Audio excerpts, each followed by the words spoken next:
Dear Heavenly Father, thank you for letting us gather here today. Let us make good decisions and speak kindly to each other even in areas of disagreement. Please watch over our county family members as they are undergoing medical procedures today. Keep them in your hands, keep them safe, and may your healing hands of goodness be upon them. Thank you for everything you've given us, and in your name I pray, amen. Amen.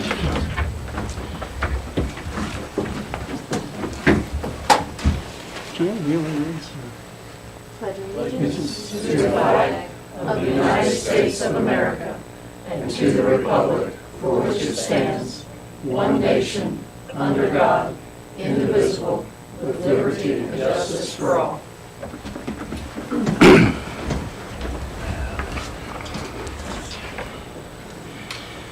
All right, Dr. Millsap, if you want to check our quorum. Excuse me. All right, for the quorum, Ms. Bechtold, Here. Ms. Cookenbook. Linda. We're trying to have Ms. Cookenbook participate remotely, for those of you who... Can you hear us, Linda? She's on. Oh, she's gone. Yes, I can. Okay. Yes, I can. I'm here. Yeah, I'm here remotely and am in a secure location. And we'll be able to do the county's business from this secure location. So I take it that you're here for the quorum count, correct? That is correct. All right, thank you, ma'am. Mr. Cox? Here. All right, Mr. Booth? Here. And Mr. Turner? Here.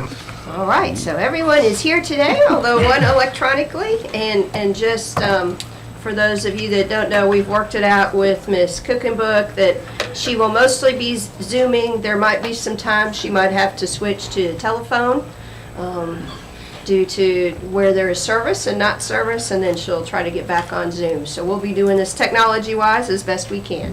Thank you. All right, next on our item is approval of the agenda. And if I might, Mr. Chair, the only thing that I think I know that we would want to bring to your attention about this is you have a presentation about the PSA on your agenda, and just wanted to let you know where we place that. Might need to be a little flexible as our presenter had a medical appointment this morning and he'll get here as soon as he can. Thank you. So I'll take a motion to approve the agenda. Okay. Well, I just had a question. We've got the 2 closed sessions. Do we need consultation with legal counsel added to that, or?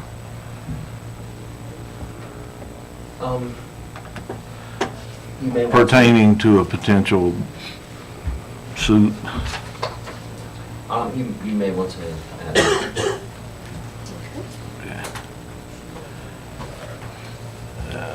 Mike Sim made it.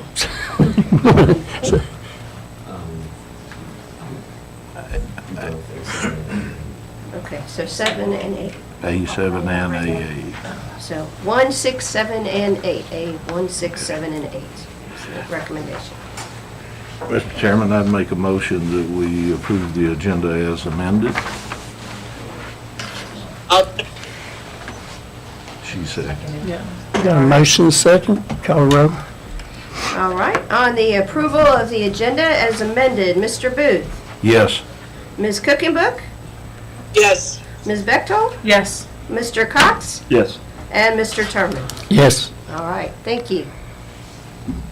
Next would be approval of the disbursements, and it's an action item.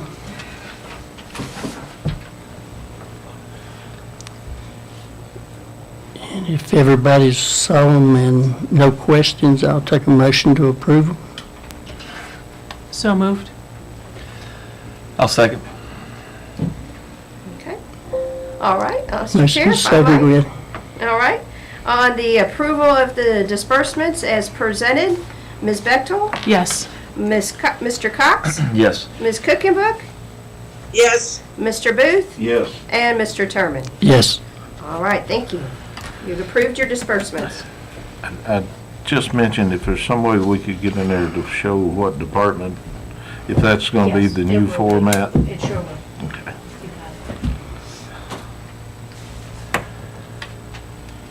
Okay, the next is approval of the minutes. You don't have the minutes from the last meeting? I don't, Okay. I don't have them completed as of yet. Oh, okay. On these budget work sessions, all of us was here then, right? So I'll take a motion to approve minutes for the budget work sessions for April the 19th, April the 26th, and April the 28th. So moved. Second? Motion is second. Any other discussion?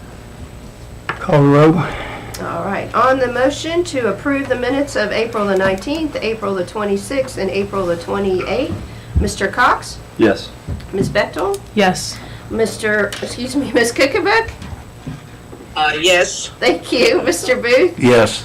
and Mr. Turman. Yes. All right, thank you, the minutes are approved.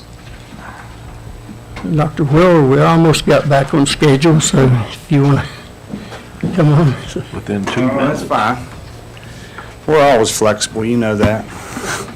Mr. Booth's here with me, and I got a couple things before I give you updates and look at the budget. The other Mr. Booth up there, we talked about the VDOT. So we did do a letter. VDOT's been involved from the get-go over there with the extension and the new road. So we just did an official letter just to make sure that road was on the VDOT plan, and they're aware of it. And I've talked with them down there, but they do the inspections, they do all their due diligence, and I can't say enough for them. Like I said last night at our board meeting, they help us quite a bit, especially on our bus routes, whether it's too much rain or too much snow. So I'll have that for you. Also, talked with Mr. Turman, and I did get in touch with Delegate March and sent a letter just requesting that any of the construction grant money could be retroactive. I have a copy of that letter and got that to her office, and we'll see where that goes. It's pretty sure it's, yeah. So, and it's back to July 2020, Okay. and I explained the VPSA and the amount in that letter. So that's all that they needed, that she replied. So have that and got that done too, and we'll go from there. Thank you. You're welcome. We're moving along, and it's a tough construction type of climate, as you know, but it's always good to hear from our architect that our job's moving along better than all their other ones that they're doing. So we're in the process, hopefully getting some rooms cleaned in the new part next week, and furniture's already in there. It's just got to be unboxed and put together, and that's not going to be a problem. So hopefully we'll be ready with everything and get everything paved by the middle of July and be ready to roll with that part. So that's going well. Once again, we're right on budget, and we'll always stay on budget. If something bad happens, you know, we'll just have to figure it out. But that's what that is. Now, as far as the budget, it's been out for 2 months from our first one, and a lot happens in 2 months naturally. So this budget was good and bad from a few perspectives for us. We do have an additional about $150,000, but two of the natural things that happen are our census changes, and this year it increased. So if this budget was approved before and we got that amount, I'm going to tell you what we would do, because we had to do it in this one. The other thing that increased was insurance for the employees, and that increased quite a bit. One of our objectives, you can see our 4 goals, we want to be competitive in our pay, which we're barely there, but this 5% raise is going to help, and 5% next year. The employer portion of insurance is a big goal. It needs to be a big goal in any organization. So we were able to increase that, and to do that, we had to absorb 3 more positions. So that $150,000 was gone quick, and we couldn't do, with the budget we presented 2 months ago, we couldn't make it you already set the tax rate. We couldn't come back here and ask. As you saw from the last 4 years, we have been as efficient as possible and not asked for money, even have given some back as far as when debt services come off, and that wasn't the practice 6 years ago. That went back to operation. The other thing is, there is a $1,000 bonus that the governor put in and the General Assembly put in. That amount, they gave us $182,000. And once again, and I'm going to talk about the 5%, that's just for SOQ. That $182,000 doesn't touch it. It costs about $388,000 to give our employees a $1,000 bonus.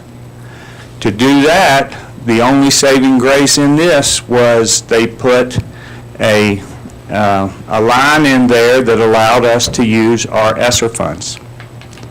And that about finishes our ESSER funds. Yeah. And you'll see you have supplemental, because we put back all the HVAC stuff that was taken out. And to give you an idea on construction costs, when you took that out, which is fine, and we reduced that HVAC budget greatly, it's costing us almost $2 million now, more now, to put it back in. And I don't think we'll see construction cost as what we did with HVAC and the CCDC again. I had 2 other counties, one of them wants to build a CCDC too, and they're amazed at our cost. So we're very fortunate to hit it at that time. So our ESSER funds are, fortunately, we're able to be used for that $1,000 bonus. And by the wording on it, it's a December 1st deal. So, you know, that's a one-time money.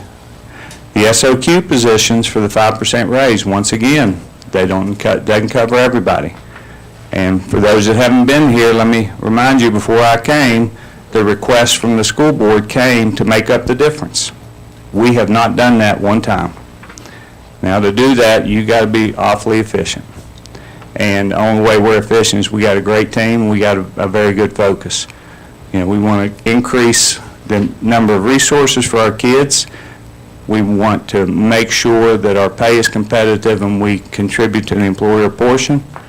And we want to give as many opportunities to Floyd County students and citizens as we possibly can. So fortunately, our structure has maintained. You may say this is a good budget. It's a strong budget from the governor. I'm looking forward to continue improvement on this as that administration goes forward. But it was a difficult budget, and obviously it's still on his desk, but it shouldn't affect us. So that's where we are with the budget. You know, it looked good on paper. Like a lot of things, you're going to get more, but we had to come up with more within. Part of the appropriations, supplemental appropriations from ESSER, is we're carrying 2 positions on that. And at one point, within the 2 years, we're going to have to get those 2 positions back on our operational budget. So we couldn't do it this year, obviously, after cutting 6 positions. We'll have to look at it next year, too, and see. So that's upcoming, and you've heard me say this quite often. Budgets aren't yearly. Our budget fits into a 6-year plan. The structure's got to maintain. We got to be ready for economic downturns. We got to be ready for change in offices, both at the federal level and state level, and we were able to do that. So from that standpoint, this is a pretty strong budget from the state. It's the best raise they've given, 5%, 10% over the biennium. So that's a good thing and aligns with our purpose. Mr. Booth, do you have any?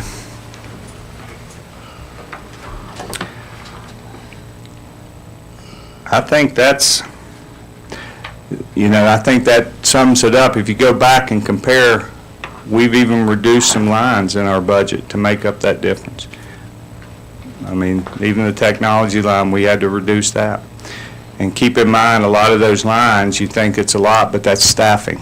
Staffing's involved in there. Those aren't material things. Those are people, and that's where we keep those. So From that standpoint, it was a very tough budget. When we got those insurance rates back, there's no way we could do that to employees. I mean, so we're fortunate to be able to give what we were able to, but we got to keep increasing it.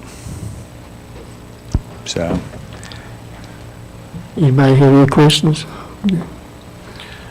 I guess on placing that new road in the system, we'll have to make that request to VDOT, won't we? Dr. Millsap? Yes, I'm sorry. We'll have to officially make that request, but all the paperwork is in process. Process, yeah. So it's just because your agenda is so lengthy today, we decided we would move it to the next meeting. Because you Right. also have potentially putting Park Avenue into the system. So we thought we could do that at the same time. So up at the rec park. Right. Yes. Yes, so, yeah, but we would need to do something. And then, at that time, when we put it in, then of course they got a certain amount of period, but then they'll approve it. At that point, then we can abandon the section at the high school? yes, and talking to the VDOT representative, it's not going to be a big deal with that. It'll be a very easy process because it's not a residential road, it's a school road. And nothing, it's not going to delay the construction process? No, not a bit. Okay. Not That a- was a yeah. big Just concern. because it, like you said, it's closed right now before construction like a lot of roads do, so it's not going to delay it at all. Only things that delay it is big rocks that's found deep Not in under the Floyd earth. County. Well, just think you can landscape with them. That's true, that's true. But people pay big bucks for that. You might want to sell, you might want to sell it for landscaping. And I guess, Mr. Attorney, we're okay with the length from our public hearing on the road abandonment, as far as you know? Or have you had a chance to examine? I'm not sure what I'm not sure. I It's follow. been almost 2 years since we held the public hearing on abandoning that road. Is that a problem, to be blunt? You like us, I mean, that does give me some concern because it's been such a long time. but are we, I won't say more legal, but are we legal in our process if we go ahead and abandon it, according to the state code? Are you contemplating a vote? Yeah, well, it'll have this morning, to, or? no. No, next meeting. All right, let me,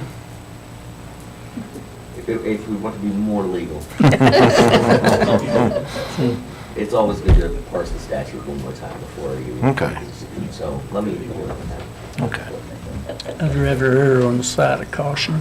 And the reason I asked, it has been 2 years, and I don't want to do anything to delay the project because we haven't done anything in 2 years. I will look at it, and If they get off schedule, then that's on them, but That's why I'm gonna take action. no, I don't anticipate any action today. And I don't anticipate any action until after we get that road approved by VDOT. But at some point after that, then we have to have taken official action to abandon that section. Eventually, Yes. And if we have to have if we have to have another public hearing, then we need to kick that in and we need to repost, there's all kinds of stuff. as I said, I'll look at it, and if it is an issue, I will alert you Okay. with enough time to still take action. Any Sorry. quest- Sorry. I was just gonna say, sorry, I just wanted to Oh, you're make sure. fine. It's good. You have any questions? Linda, do you have any questions? Mr. Vito? Probably not. So, There she is. do you have any No questions? No questions. Thank you for asking, Mr. Chairman. No, I await the finishing process, and we'll just move on then. Thank you. Thank you for coming. Oh, no problem. I'll be available. like you requested, and I'll stay in town so I'm within walking distance, and hopefully it won't be raining then, okay? Thank you. Like I said the other night, I apologize for all this misinformation. Seems like that's what we live in nowadays, is age of misinformation, you know. That's okay. That's all right. Not a problem. We'll keep this People need to going do a on. little more research before they. Absolutely. Okay. Mr. Chair, if I might, before they go, Yeah. I wanted to make sure the superintendent heard, Erica, our architect, has just been doing a super job, and Timmy, and even on the continuing HVAC project, Dan's been very helpful and very Good. informative, so Good. wanted to make sure they heard how great Well, everything was thank you. doing. I'll let them know. They should get after it, I'll tell you that. Tim does a great job, thank you. Is your arm doing okay? Huh? Shoulder doing all right? Yep, big day Friday, first day of PT, 4 weeks out of surgery, so I'm excited to be in pain. Justin says that's the fun part's the therapy. That's what I keep hearing. People stop saying it. See y'all. Take care.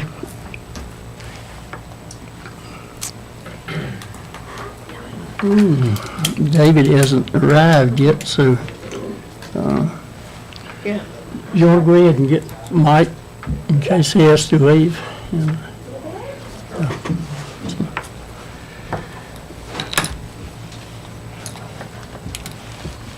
And if I might, members of the board, there's an addendum in your packet related to this presentation.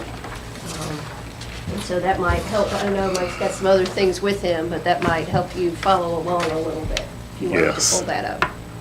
And thank you, Mike, for putting that together. Oh, no problem. Our pleasure. 9D. 9D. We have a bunch of pictures for you as well, like the picture show theme. It brings reality to the show. So thank you for allowing me to slip in here on your agenda. I know you've got a busy day, so I'll try not to take up a lot of time.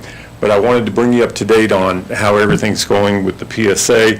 As you know, we've been lining Main Street and a couple of other areas.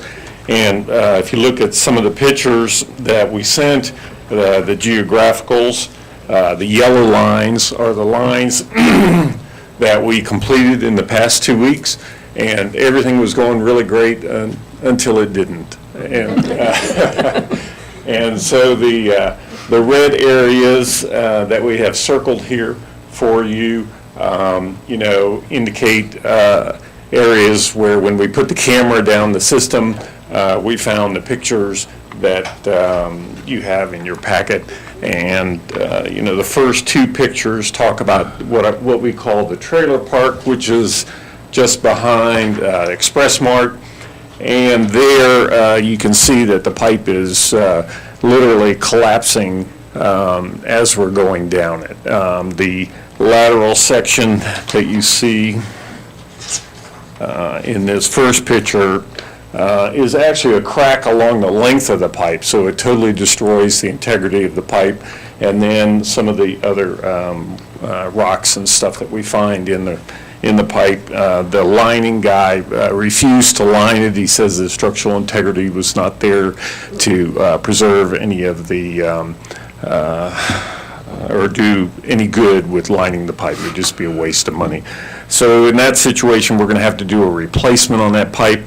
And as you see, it's the end of the system. So we did all this great lining all the way up Main Street and down to our main pump station. And then when we get to the last section, the whole thing literally falls apart. So what we need to do, we really need to fix that, because if that does collapse, then everything up Main Street will be in serious trouble, as you can imagine. So anyway, the other problem we had was at the intersection of Woods Gap and Barberry.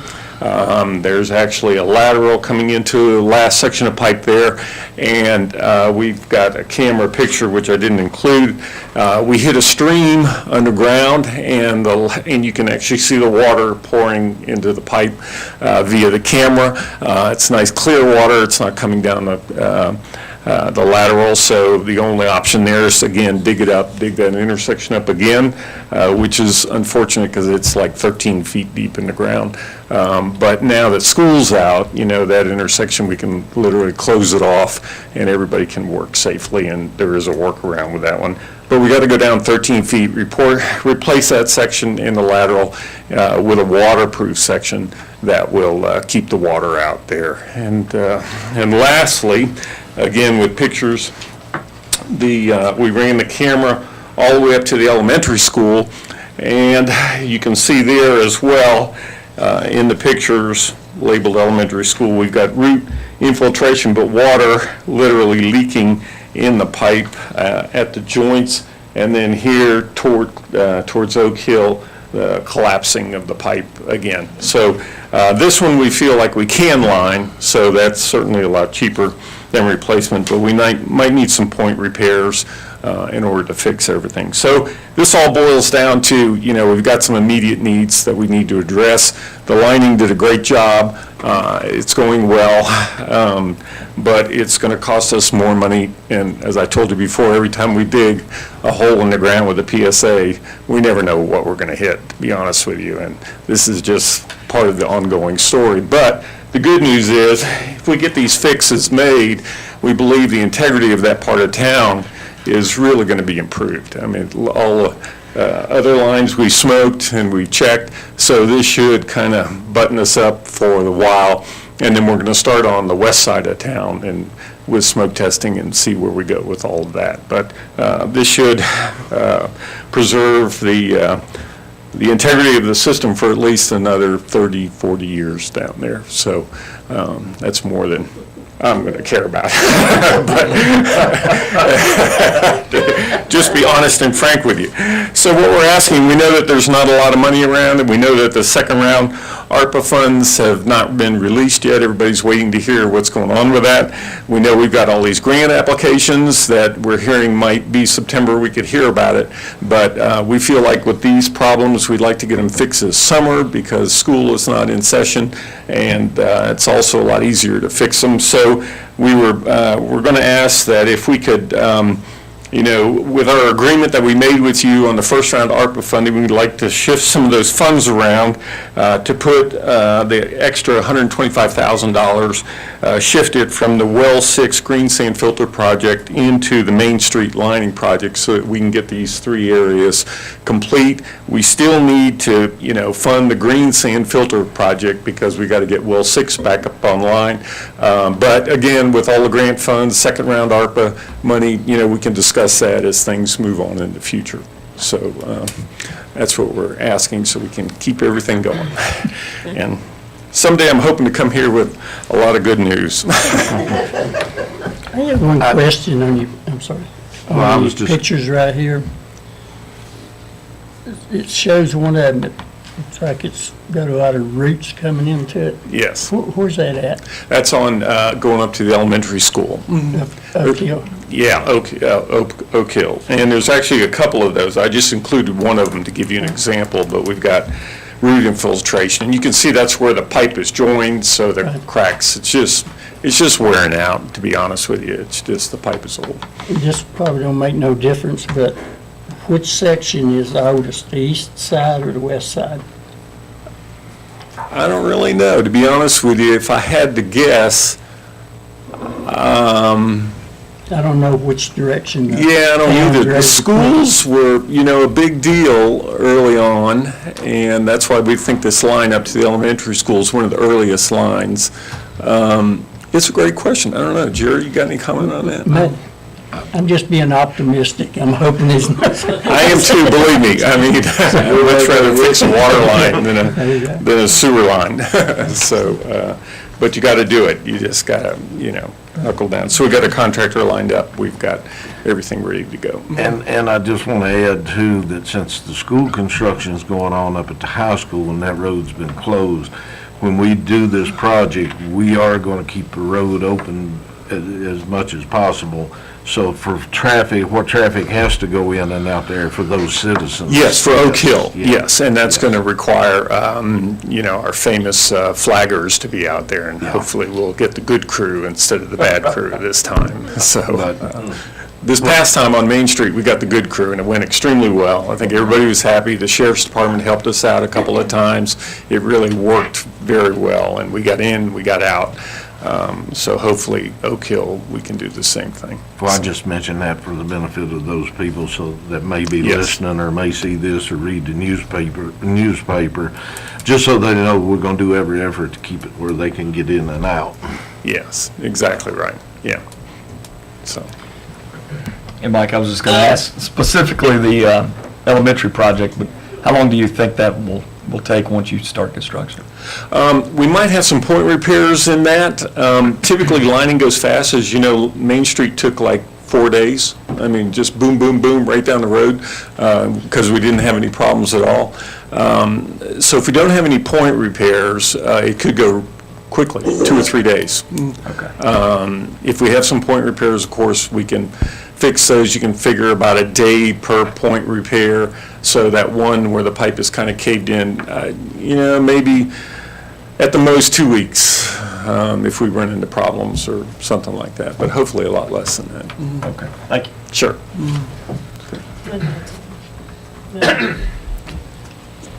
You have a question, Linda? Yeah, and I'm sorry, the surgical situation was happening just at the end when somebody was asking questions, so if I repeat, I guess this does explain a lot of the I&I that we were getting in and around this area, doesn't it, Mike? Oh, it does. There's no doubt about it that we're making significant progress on the infiltration that we've had. We've been monitoring the wet well. Solved there. I think I can understand the company not wanting to do. I mean, it doesn't make any sense to reline something that won't be able to sort of protect the lining that's going in. Try this And if it's 10-second technique tonight to reverse type 2. And if it's only 4 days at the elementary school, there's a large window. So when did the company say, and again, I apologize if you're repeating information, when did the company say they could get started on this? Well, that's, we were waiting to see if this proposal went through, and if it does, as soon as I leave here, I'm going to call to have that scheduled. So we're hoping that they can, we've already have the quote from them to do it, and so we just need to call them up and say, put it on your schedule, how soon can you get here? Yeah, okay. I know y'all had trouble flooding down at, At the main pump station? yeah, we'll just take care of that. Oh, yeah, this is going a long way, especially with that stream at the intersection of Woods Gap. I mean, there was a significant amount of water just flowing in the pipe. You can just sit there and watch it on the camera. It was amazing. There's a low spot there, if you know, the creek cuts across the road. Right. And so I think that in the ground underneath there's a lot of water penetrating the ground. And Yeah. so, Yeah, it's pretty wet down there. yeah. Do we need a motion? Yes. So I'd like to make a motion to allow the moving of the funds from the well 6 green sand filter to the Main Street lining as requested. I'll second. Motion is second. Any other discussion? Call roll. All right. On the motion to accept the addenda to make those movements of expenditure of the existing ARPA funds, Ms. Bechtold, Yes. Mr. Cox, Yes. Ms. Cookenbook, Yes. all right, Mr. Booth, Yes. and Mr. Turman. Yes. All right, and we will get that signed and out to you all. All right, thank you very much, and we'll get to work. Thank you, Mike. All right. Thanks, Mike. And what I was telling Mr. Chair is I had, the sheriff was walked in and I failed to put on your agenda that he was also going to stop by and kind of, since the General Assembly's mostly settled the budget, that he's here if you all have any questions whenever it works with y'all's schedule. but wanted to acknowledge that he's sitting in here waiting for you all. Okay. He's hiding out, so, and Mr. Clark is here. I can squeeze him in after Mr. Clark. So, thanks.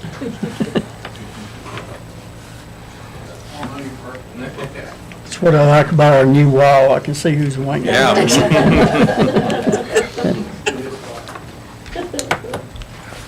Well, good morning. I apologize to Kim for not responding. I took a guess on what time I might be wanting to come here. I've been gone for like 2 weeks. And so we usually work out the time I'm supposed to be here beforehand, and I just figured I'd show up and find a gap in the agenda, so it all worked out. Plus, there's not a whole lot of updates I can give. We're at the end of our fiscal year, so we're watching our budget really, really carefully, trying not to overspend any more than we probably already are going to. Plus, it's just the time for a lot of routine maintenance, so we're hitting the gravel roads. Obviously, probably haven't gotten all of them. Patching ahead of the paving schedules. Did some patching on 221, on Stonewall, and trying to get some brush cut. Did some brush cutting on Lick Ridge. I'll hit the big ones, Connor Grove. Did some pipe replacement as well on a couple of, on Quisenberry, on Hilton Hall Hill Road, and just now going to get started on some mowing. We've been doing some mowing on some intersections that are site distance issues, but we purposely waited till later in the month of June to start the major mowing, mostly because we need most of our guys working on the patching ahead of the schedules, and we'll be doing a lot of contract mowing, and it was a budget kind of issue to wait to send the contractors out to do a lot of mowing. But we'll do a mix of VDOT mowing and contract mowing. We have started on the construction project on unpaved road for this summer. It's going to be done with VDOT crews on Silverleaf Road. As I said, the mowing is coming up, and the other kind of project we're working on with allocated funds is the crosswalk sign. We've got the ramp done. We may need to wait until the end of till another allocation gets by, because we're about out of funds for this year, but that's coming. We'll scrape together some funds for finishing that up and getting the actual signs up, the push button flashing signs there on 221 at the crosswalk just up from Hardee's. That's all I have as far as I think I sent the actual schedule. There's going to be some paving on 221. I don't have the whole paving schedule with me right now, but I think I've communicated most of the routes, the big routes that we're going to be overlaying and paving. So that's all I have. Let's start down this end. You got anything? You answered a lot of it just with the mowings in the Locust Grove district of Yeah, and this rain intersections. help that. Yeah, or make it worse, whichever. Getting some tough to see cars coming when you pull out. Yeah. So. And by the way, last night we did check with our crews. We didn't have a whole lot of damage from last night. A few trees here and there. That's been about it. So Okay. I think it sounded a lot worse than it was, at least for us. Thank you. You got anything? Yes, sir. Well, there was a lot of damage on Meadow Creek Road on Montgomery County, let me tell you. Yes, there was. It was like a war Yes. zone Yep. coming out this Larry way. Weeks told me he had several people out on Meadow Creek Road. Yeah, my gosh. Anyway, thank you for pothole patching and paving that's been done so far in my district. I want to compliment, because I give you compliments whenever possible, Sure. always. At the Laurel Creek Road is in probably the best condition I've seen it in years. So kudos to the scraper, road grader, and everybody working hard to keep that road in shape. I know you mentioned the mowing. I did have a person in my district say that Hale Road at Stonewall is very, very difficult. So please make sure you put that on the list. And that's about it.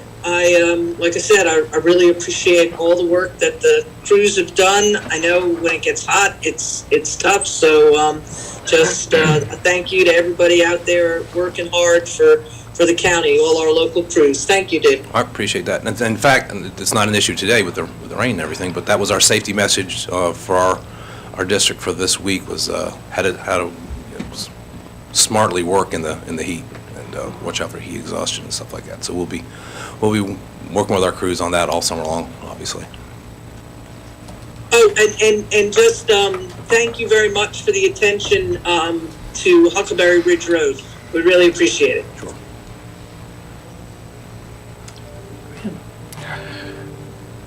I want to chime in with the thank yous too for the work at the sidewalks and also back out here and the pothole filling. The only thing I'll add, now that we've had some rain, maybe, I know our guys are stretched, but maybe we can do some milling on some of these dirt roads. Mm-hmm. You know, not any in particular, but you know how they are. And generally, it works best after we've had some rains, so. Gives them a little something to work with. Gives them Yeah. something to work with, Yep. so. But please pass my thanks on to everybody, and thank you.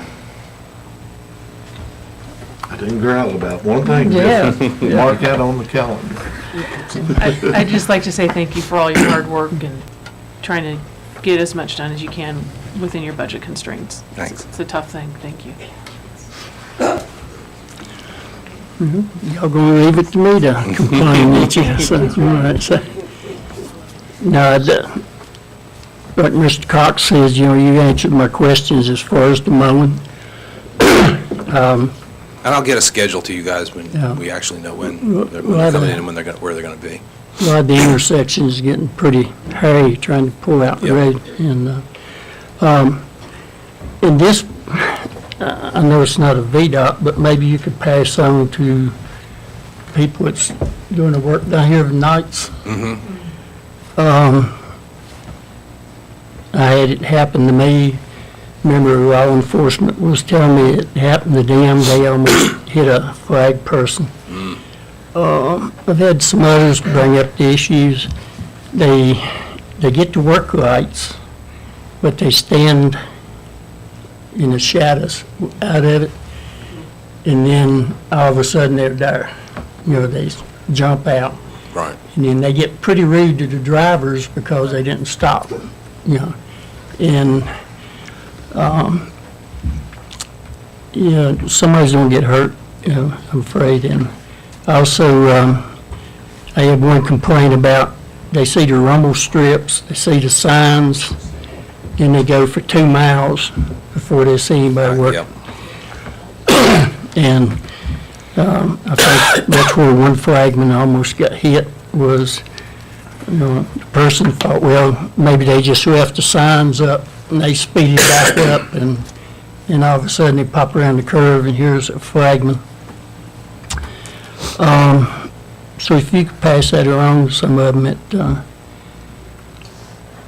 is it, and I keep beating this horse, but people keep riding me on it, the bridge at Gardner Road, if that's gonna maybe be resurfaced or something. It's supposed to, yes. Okay. And also, people out on DeHart Store Road, they're still on me wanting me and you to come out there, or if you're gonna be gone, your designee, you know, meet with us. I don't think there's much we can do, but I'd rather y'all look at it and make that decision. And, other than that, thank y'all for everything you do. I know this heat's brutal, and so I know you had that one more thing, so. I'm about to lose it here. Just a reminder, just a reminder, and we had talked about, you know, the first year we were on the board, y'all came over, we as a group got together and went around the county looking at various roads, and just want to put that back on your radar. All right, yeah, we can do that again. It helped me, I don't know if everybody wants to do it, but it helped me understand some of the road conditions that were being talked about in other districts. And I think, you know, I just think it worked out real well when we all went as a group, and I can't remember, I think we did it over 2 days, maybe. Did part of the county one day, part of the county the next. Just kind of put that back on your radar, and if you could, the projected schedule for the 6-year road plan, now that we've approved that, if we could get that, just ballpark. I know they're ballpark because it all depends on the state numbers that come in, and that was all. Okay. Yeah, Still didn't fuss. Yep, Still didn't fuss. I agree with Jerry. I'm a visual person. People can tell me all they want to, but until I go look at it, I don't understand. So, Yeah, I was just gonna add back to your point about the paving up there. They flagged me to go into oncoming traffic. So Yeah. I was on the highway by myself. I said, man, this is nice. And then all of a sudden, a line of cars and a flagger car came head on to me. so, The only bad part is when I had to make a right, cut the wheel to the right. I didn't realize it was nighttime. I didn't realize that they had wheeled the pavement down. So it was about 6-inch drop there. Boom, boom, boom. So I got stopped over there with the dump trucks for a little bit. when we left our night meeting, they was probably washing their grinder off down here. And just as I went by, they washed my truck. As I went by, if my window down, I would have probably had to stop and had a little chat with them. But they do need to sort of tighten up a little bit before somebody gets hurt. So, hopefully that's all. All right, so, sorry for my little fit there. Tis the Paul ain't season. bothering you. Thank you.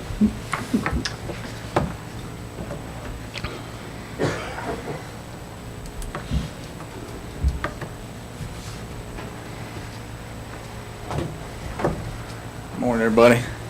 Morning. I'm just here. Quick little brief on, we got two getting ready to graduate the academy Thursday. Everything seems to be going pretty well with that, so be excited to get those two folks out of the academy. Budget-wise, we finally got the estimates on the comp board funds. It appears those are going to increase by about $73,000, almost $74,000. Revenues on that coming in from the comp board.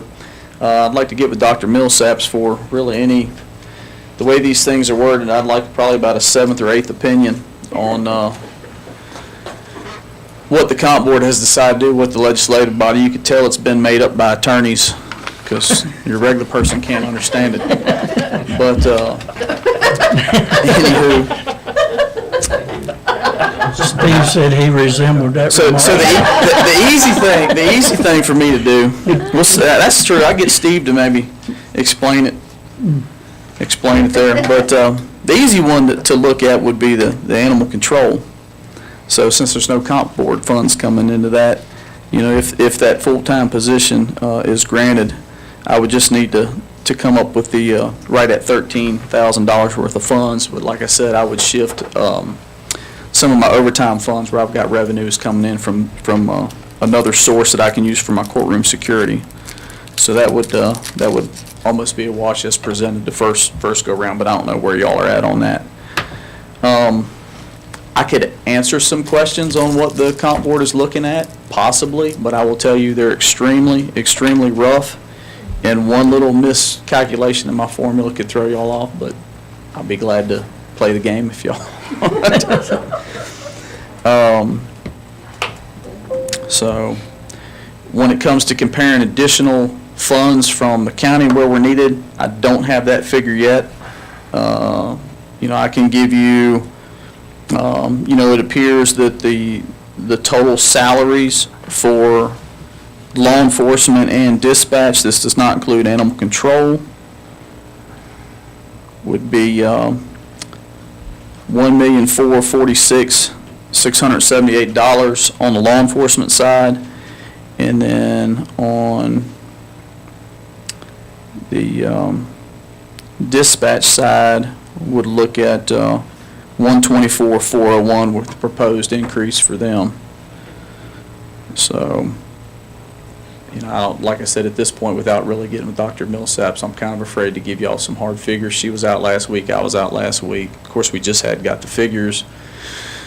I got them yesterday, so I've been scrambling, trying to throw something together, and we wasn't able to catch up before this meeting. So, But that's kind of where we're at. But the General Assembly is supposed to meet again Thursday, I think it is. And all this stuff's supposed to be not on the table, but you know how they operate, so. Well, the rumor has it that the governor may change something in it again too, so, Oh, okay. you know, I mean, I'm about, you know, this budget year is just so bizarre, it's beyond me. And of course, it's tying y'all's hands, because here y'all are in the, you know, the final hour of trying to get your budget passed, and the state can't even tell us what they want. Well, and on the other side of that, we got one department that's been operating for several days without an approved budget too. The one downstairs, because their budget ends in May. So this, you know, we and the state are kind of putting that department in a bind. Yeah. So we're trying as quick as we can get something figured out. You know, I still think we're kind of online with the increased county funds that we needed. I think we're still kind of in that general zone. I'm hoping the revenues from the state will kind of push through that and get us going. But, you know, the original estimates I give you. But I hate to bend off anything without some more advice. Well, and if I might, Mr. Chair, so separately, since we weren't able to get together, and that's one of my Brian's, but, you know, I think where it looked like there might be the most possibility for a little bit more need is on the dispatch side because of some of the things that were in there, but the rest of it, generally, to your point, seemed within the ballpark of what we've been talking about. But that is one that I think we looked at, might need to just, we might need to look at a little bit more there from the county side if they want to.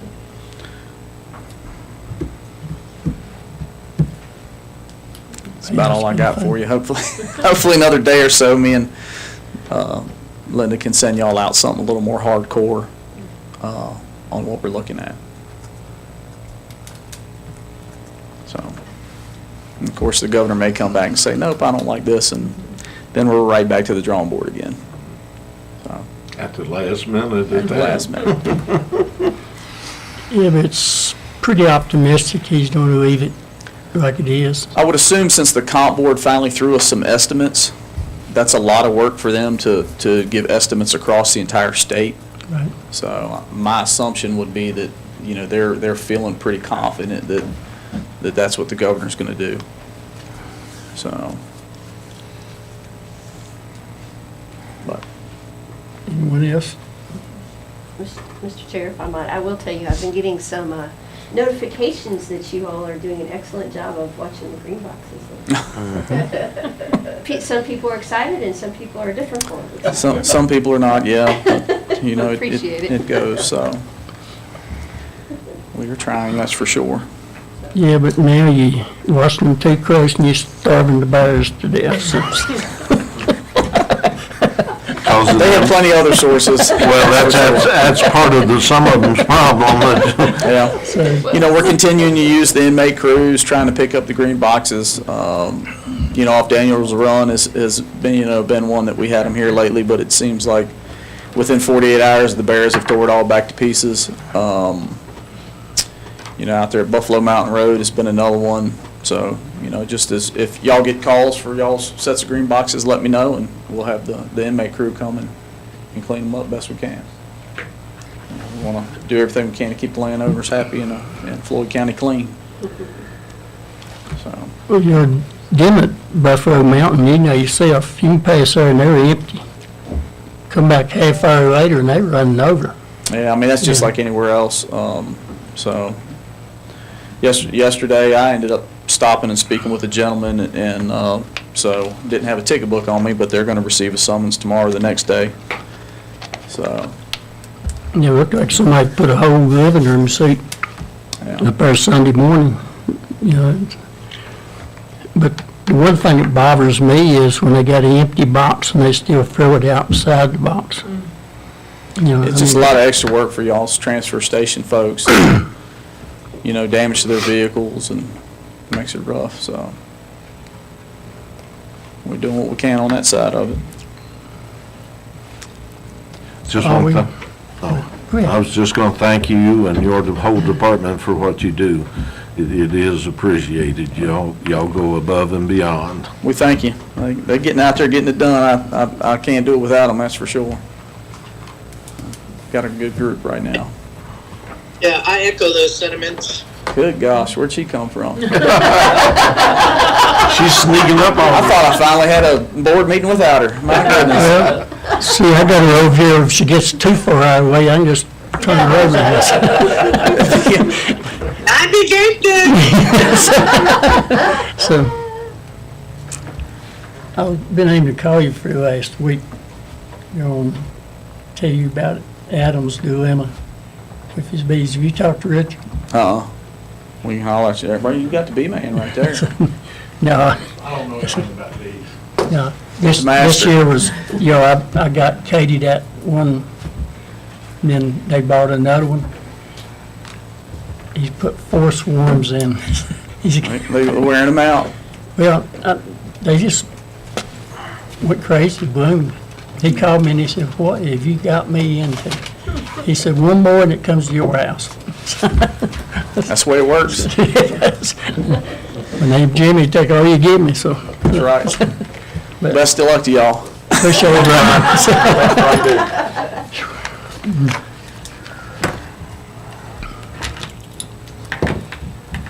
Alrighty.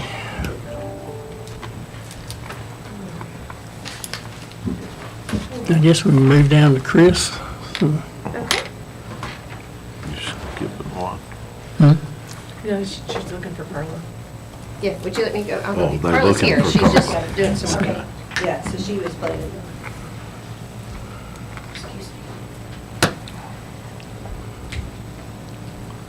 Back up. You want me to go ahead? Yeah. mhm. All right, so you guys should have been given a page in your agenda. I don't know what it would be under, but essentially there is a MOU to send to the .gov commission at CISA. Over the course of the last couple months, we've been pondering moving from a .org to a .gov domain. That would do a couple of things for us. It would change, It's 9B, it's 9B under the packet. supposed to be. Oh, maybe not. But essentially, this would change our website domain to floydcova.gov, and it would actually change our emails as well to username at floydcova.gov email handles. This was put in a little bit quicker speed due to a outage that we had on our email systems and our website last week. This was an outage unrelated to any IT operations, but our domain provider, Network Solutions, unfortunately had been trying to send unsuccessful email attempts to our previous county administrator, and no one monitors that email inbox. And when I did go to monitor said email inbox to reclaim our account, there were no emails to be found sent from said providers. So they had our emails off for about 3 hours of very precious daylight, work time here. And unfortunately, there was not anything I could have done to prevent this from happening, because it seems like they just acted on their own behalf, and regardless of what they said they tried to do in contacting us, they did not. So one thing that would prevent this from happening again is moving to a .gov domain, because our domain provider would be the Department of Homeland Security, CISA, Cybersecurity Infrastructure Security Agency. So what I've done is I was given this MOU template from my contact at CISA, and I filled it out, and basically just we need to get a approval and consensus to move forward with it. This will be a larger project that I'll have to do, because we'll be rerouting all of our website traffic and rerouting all of our emails. Rerouting will allow people that don't know that we've switched to a .gov domain to still send us stuff, so they can still send to jtermin@floydcova.org, and it'll redirect it directly to our .gov tenant. This will probably take from the time that we're approved, about a month or so to put into place. But essentially will be a .gov domain. It'll unify our branding as far as the local government municipality. So if you guys have any questions on it, I'm more than happy to answer some of them if I can. Will we be able to maintain or retain the .org so that does not get appropriated by Yep. other entities that we don't want? Yeah, so Using that that. will be something that we'll still have to Okay. do as far as the redirect. We'll still have to maintain ownership of the floydcova.org. Very good. And that way I can actually set up a URL redirect. So whenever anyone would go to floydcova.org, I'm actually redirecting that from a site that I own to a site that I own, so to Okay. speak, even though it's the county. But without ownership, we can't redirect. Very So good. we would maintain ownership, and that way no one else would be able to do nefarious things on our behalf. There are some requirements that we have to have in order to stay a .gov domain, and that would be that we are running email security, but our Barracuda product is more than sufficient to tick off that box. It's actually one of the Department of Homeland Security's preferred vendors for email security, so that's nice to see. Thank you. Will your process, will it be doing any additional filtering to block some of the ones we don't want moving over? So essentially, the government will have a little bit of their hands in seeing the traffic that will actually go through.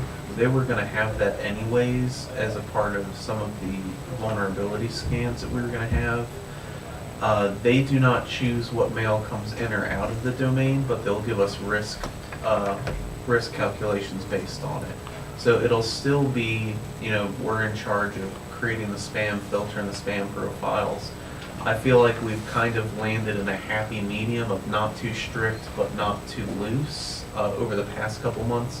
I've not been seeing a whole lot of gray mail get through, and I've not been seeing a whole lot of false positives, or rather false negatives, to where good emails are being blocked. So you'll use that rating system, it'll be set up where if it's got a high probability of it being something that shouldn't go through, it won't go through. Yeah, so I'll use their risk I'm sorry, I'm putting it assessments. in terms Oh, I no, can yeah, understand, absolutely. so. I'll use their risk assessments that way, but it also gives them a number on our risk profile as a entity itself. So. That's all I had, sir. Do you have anything? Thank you, Chris. Linda, do you have anything? No, just thanking Chris for getting on top of things with that incident earlier. And I think this is as long as we're not having our hands tied by going to a .gov, I believe that most municipalities across the country are .gov. So it's probably a wise move on our behalf. All I would need is, I think, a vote to put it in, and then the signature of the county admin and the chair, so. Okay. Floor is open for a motion to allow Chris to move us over to the .gov email change. And with the appropriate signatures? Yep. Purpose signature. I make that motion. I'll second. Motion is second, call the roll. All right, Mr. Chair, on the motion to move forward with approving the MOU for .gov email change in appropriate signatures, Ms. Bechtel, Yes. Mr. Cox, Yes. Ms. Cookenbrook, Yes. Mr. Booth, Yes. and Mr. Terman. Yes. All right, that is approved, and we'll sign it and get it on its way. Thank you. Thank you, Chris. Thank you. Next thing on the agenda is an action item for a request of the Department of Emergency Management for naming the shared drive.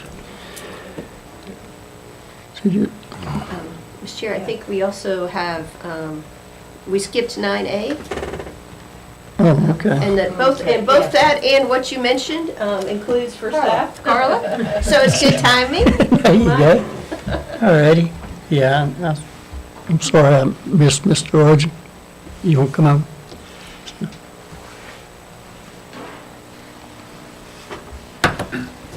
Oh, thank you. Appreciate the opportunity to speak to the board. I have a simple request in regard to the subdivision ordinance.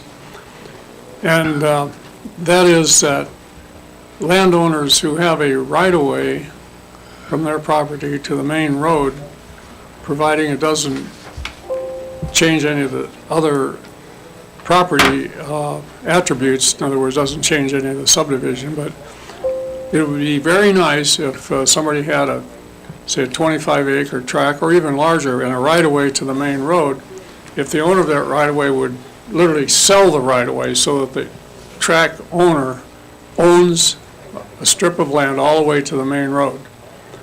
Now, why would that be an advantage? Well, as you know, there's been a number of disputes over the years over right-of-ways. Well, if you own the right-of-way, you pretty much own the right-of-way. You don't have somebody else potentially doing controversial things, blocking the right-of-way, et cetera. So the other thing is, as land gets more expensive, which unfortunately it is in Floyd County, it's harder and harder for landowners to borrow money. The banks and lending institutions really like to see connection to a main road, not a blocked piece of land, isolated land, even though it has a right-of-way. Lending institutions are much happier with a direct connection to a main road. So I'm not suggesting changing the subdivision ordinance very much, except in the one place I think it states that any land that touches the main road must have 175 feet of frontage at the setback, and it would change that to just, 25 or 50-foot right-of-way where the landowner could own that rather than just be a right-of-way. I mean, there's a few things you have to be careful with here and set it up so that it works properly. But the whole idea is that it would really be desirable for landowners if they can own their right-of-way to the main road. And like I said, could eliminate some disputes, could help the landowner also feel more comfortable. I've got a thing here, if you'd like to take a look at a potential project.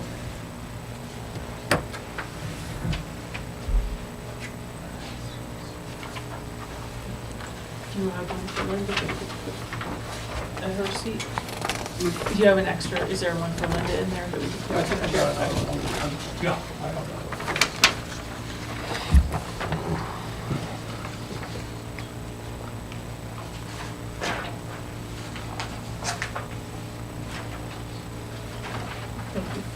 Sure.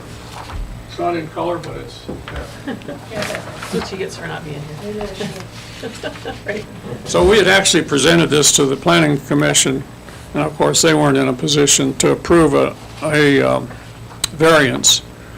And so we've brought it before the board.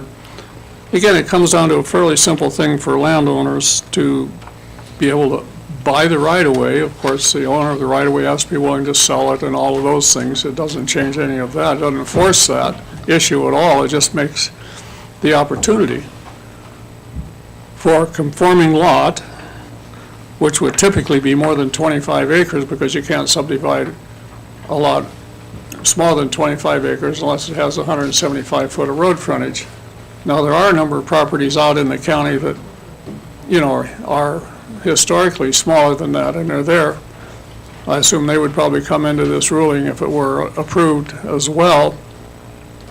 But like I said, we're not suggesting changing any lot requirements or anything, just allowing the landowner to buy the right-of-way, if he can, to the road, to the main state road. So I don't know if that makes sense, but it certainly makes sense to the landowner. And like I said, we've had a number of disputes, not personally, but I've seen a number of disputes over right-of-ways, and landowners just like to own their land right to the road. Now, it's not possible in all cases. We understand this, for sure. And this wouldn't work in all cases, but in some cases it would. So that's my request to the board. Question? On what you proposed here for the map proposal, was this Franklin County or Floyd County? Or is it right at the line, right? Well, what I've suggested there was the right-of-way that goes down to the main road, there's two lots joining it, and they would be able to buy, if the landowner who owns that right-of-way were willing to sell it, would able to buy that little strip of land down to the main road. I'm not sure I answered your question, But I was just pulling up on my computer the tax GIS, and when I put in the GIS parcel number, it comes back to Connor Grove Road, and I noticed on the survey here, it's got the parcel number I put in as being in Franklin County. 78-31. Yeah, I agree. I tried to look it up as well and got Connor Grove Road. Also, Kim, pardon the interruption, would you mind taking a screenshot of that map and sending it to me via text? Sure. Thank you. Thank you, sir. I just didn't know if the driveway was in Franklin and the land was in Floyd, or everything's in Floyd. well, this particular one, it just happens to be unique that some of the land does go into Franklin County. Okay. Yeah, it's split between Franklin and Floyd. That's just this piece. This wouldn't ordinarily be the case, but it is in this case. Yeah, part of it is in Franklin County, parts in Floyd I was just County. trying to look it up on the map here, so. Yeah, yeah, that's right. You have any questions? Basically, you're asking for a variance on the 50-foot right-of-way then. Am I correct? Well, I'm asking for a variance on the road frontage too. This does not make it a flag lot any more than it already is, just ability to buy the right-of-way itself. It's not before the board on an appeal of a variance. What this is before the board on is a request to change the subdivision ordinance. Right. Oh, okay, Yeah. okay. So it So- would be, so- if you're inclined to consider changes to the subdivision ordinance, I think that you would refer that to the planning commission for Right. recommendations prior to making the change. But if that's something the board wants to entertain, I think that's your next step. Oh, okay. Is that your understanding? I don't believe we received a formal request No. for appeal. Oh, okay. I'd like to see their recommendations, see what they recommend that we do. Well, He's not asking for, but he's not asking for us to approve this, no. And I believe that the subdivision ordinance is going back under review for updating very soon, so. currently under review. Right. If you'd like the subdivision ordinance with the The review subdivision committee ordinance committee. to consider that and make recommendations, you can certainly make a motion to that effect. And I'm sorry, Carl, I don't mean to just jump in. No, you're fine. You want Well- to do that? We could do that by consensus, and Yeah. wouldn't have to be an action, would it? I For that subcommittee? don't want to speak for Carla, but again, but I think that if the sense of the board is that, like, when they consider it, I think they'd be happy to consider it. Right, yes, we would be happy to consider it if that's what you all would like. Yeah, I'd like to have as much information as I could. You know, In general, this is, the reason why that there's a prohibition in the first place is to prevent flag lots from being created. Flag lots are more of an issue in higher density developments where the idea is to prevent just, you've got a development that maybe goes deep back from a roadway, but doesn't necessarily have internal roads. And so you've just got driveway, driveway, driveway, driveway, which can be confusing for fire and EMS. It can be difficult for delivery drivers. It can be unsafe because you're putting lots of driveways on what is a main road when it might be better policy to have a subdivision road that would serve those parcels, and then they come out of one roadway instead of just driveway after driveway. It makes street parking very difficult at a higher density because you can't block other people's driveways. There's very little place to park. Think about you've ever been like in New Brunswick, New Jersey, you're trying to find a parking space and it's just driveway, driveway, driveway because some of that development happened before it was prohibited. And it's just one experience I had not too long ago. So those are the reasons why it's typically disfavored. It's certainly cheaper for developers often because the cost of putting in and maintaining the driveway can be passed on to each individual lot owner, and oftentimes it's just gravel or dirt. So those are the reasons why I think they've got a prohibition in there, and why lots of localities do have a prohibition in there. On the other hand, for agricultural land, because you've got to have 25 acres. Right.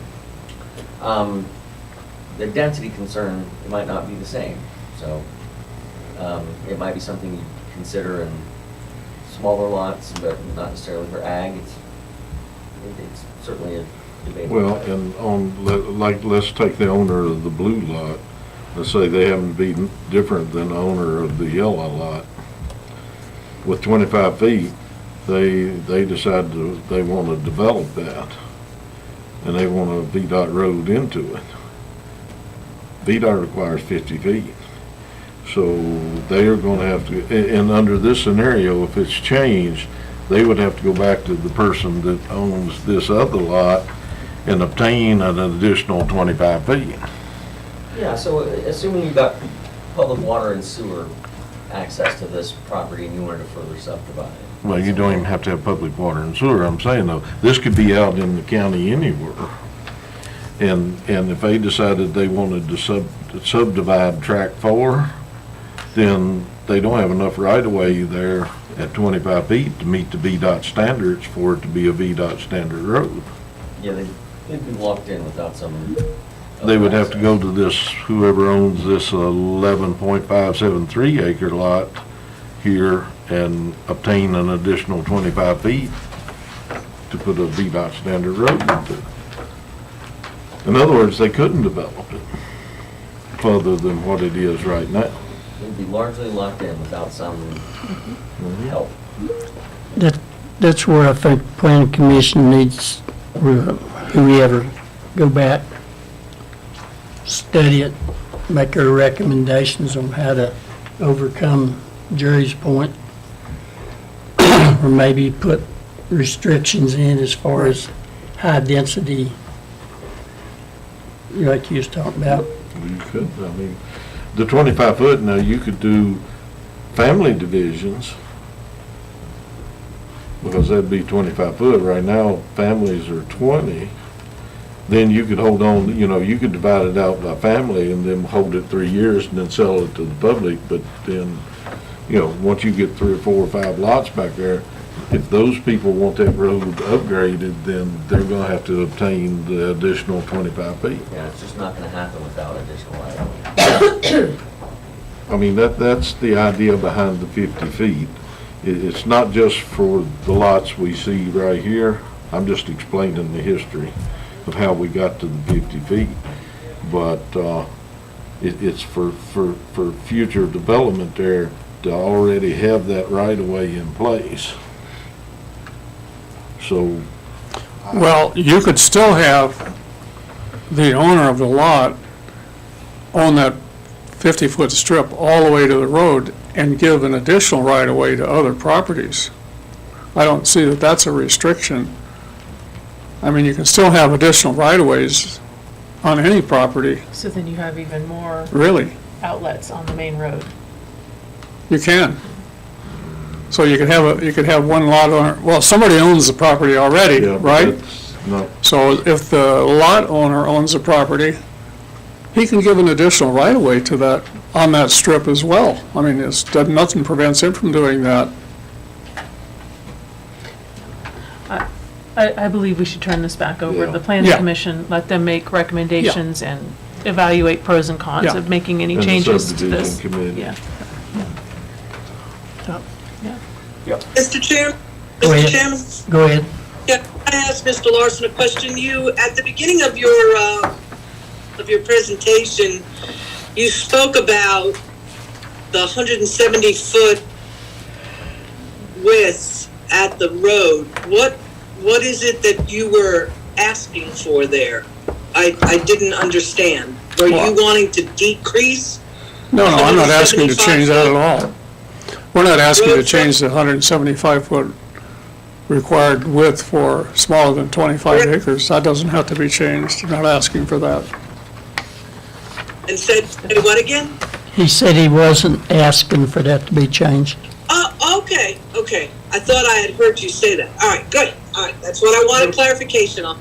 Thank you. You're mostly talking about in a sort of an agricultural Yeah, subdivision. yeah, we're talking about tracts that are, basically agricultural, and they already are qualifying lots, 25 acres or more. And of course, there could be some that are in existence that are less than that at this point, but yeah, that's correct. You want the owners to be able to have ownership of that right. Just have ownership of the right-of-way. And the owner of that right-of-way could give additional right-of-ways on that property. I mean, that's always possible. So, anyway, thank you so much, and we'll hope the Planning Commission can work something out. Thank you so much. Thanks, sir. Thank you. Thank you. Thank you.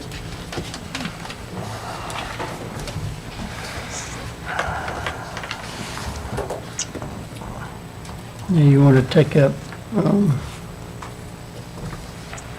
C while we're on this subject. Because I skipped the other ones.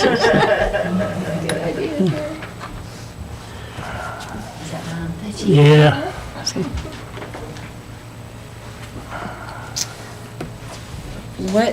What you have before you is the request to name a shared drive. A third structure that needs an address will be built on this drive, and we'll use it. I'll send a letter to the property owners. I had to resend to one of the property owners as they sold the property. And they did come back with all agreeing on the name of Jericho Lane off of Bethlehem Church Road. And so what we need from the board is for you all to decide if you accept that name. I did not find anything similar to it in our existing road name. Mr. Chairman, Go ahead. seeing as how this is in my district, I would be more than happy when you are ready to propose a motion. Go ahead.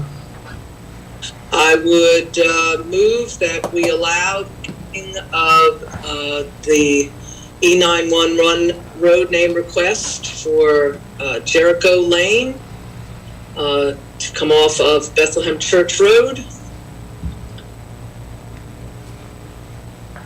Anything else I need in there? That's it. That's what I thought. Do you have a second? I'll second. Motion. Wait. Are these lots developed off of family divisions? No, they all have frontage on Bethlehem Church Road, Okay. but the current structure that's being built, they can't access it off of Bethlehem Church Road. So there's an existing driveway that goes up to that land, and since they're building that structure using that driveway, they have to name it. Yeah, you can see it in the That's what, GIS. that's what's holding up their permit. Yes. They've always had that right of way off the topo on the road front side is pretty rough to deal with Yeah. for driveways. How wide is that right away? It's not, It's not that. I don't think that it's mentioned, and if it is, I believe it's only 20 feet wide. The But it's an owner, existing. It's existing. It's existing. Existing plat of record. Yeah. it's an existing And that's- easement to You know that. where I was going, so that's We dealt with it several years ago. that's all I had. I heard what I needed to hear. Motion is second. Go ahead and call the roll. All right, Mr. Chair. On the request from the Department of Emergency Management for naming the shared drive where 3 or more structures will be addressed, particularly related to the shared drive that is off Bethlehem Church Road, and naming the shared drive Jericho Lane, Ms. Cookenbook, Yes. Ms. Bechtold, Yes. Mr. Cox, Yes. Mr. Booth, Yes. and Mr. Terman. Yes. All right, that is approved.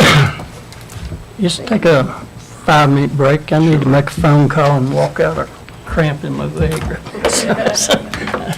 Thank you, Paul. I will say my chairs are not as comfortable as yours. But I was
And don't ever apologize for doing your job.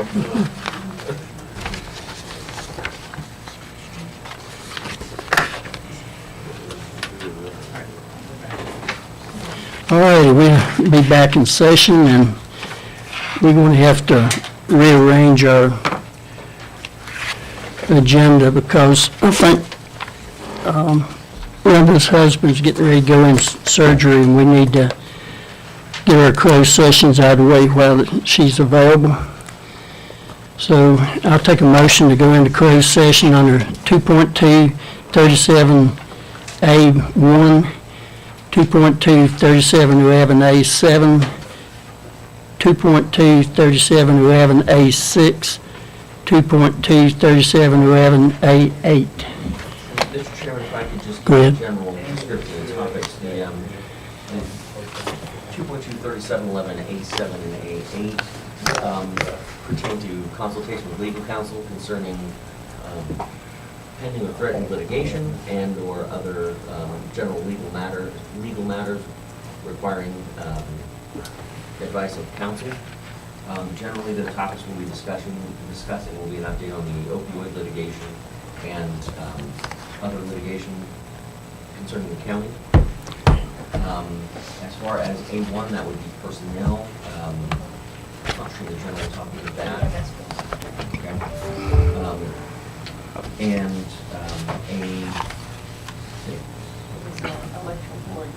okay. That's investment of public funds and concerning the electoral board fees. Okay. Can you remember all that? Yeah, I so moved. Second. She has to remember all that. Okay. Motion and a second. All right, on the motion to go into closed session for under 2.2-3711A1, discussion or consideration of the investment of public funds where competition or bargaining is involved, where if made public initially, that's the wrong one. The financial interests of the governing body be adversely affected regarding, yes, that's actually 6. Yes, sorry, that's 6.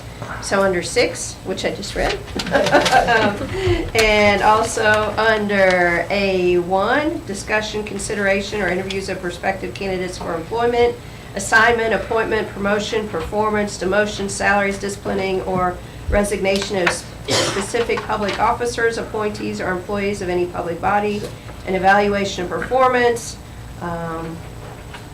And so that's A1, and then under A7, consultation with legal counsel, as was described by Mr. Durbin, with briefings by staff members or consultants pertaining to actual or probable litigation.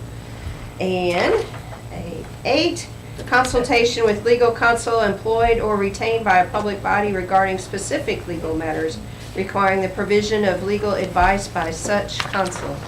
And I believe the movement was by Mr. Booth. And so, Mr. Booth? Yes. Okay, Ms. Bechtel? Yes. Ms. Kuchenbeck?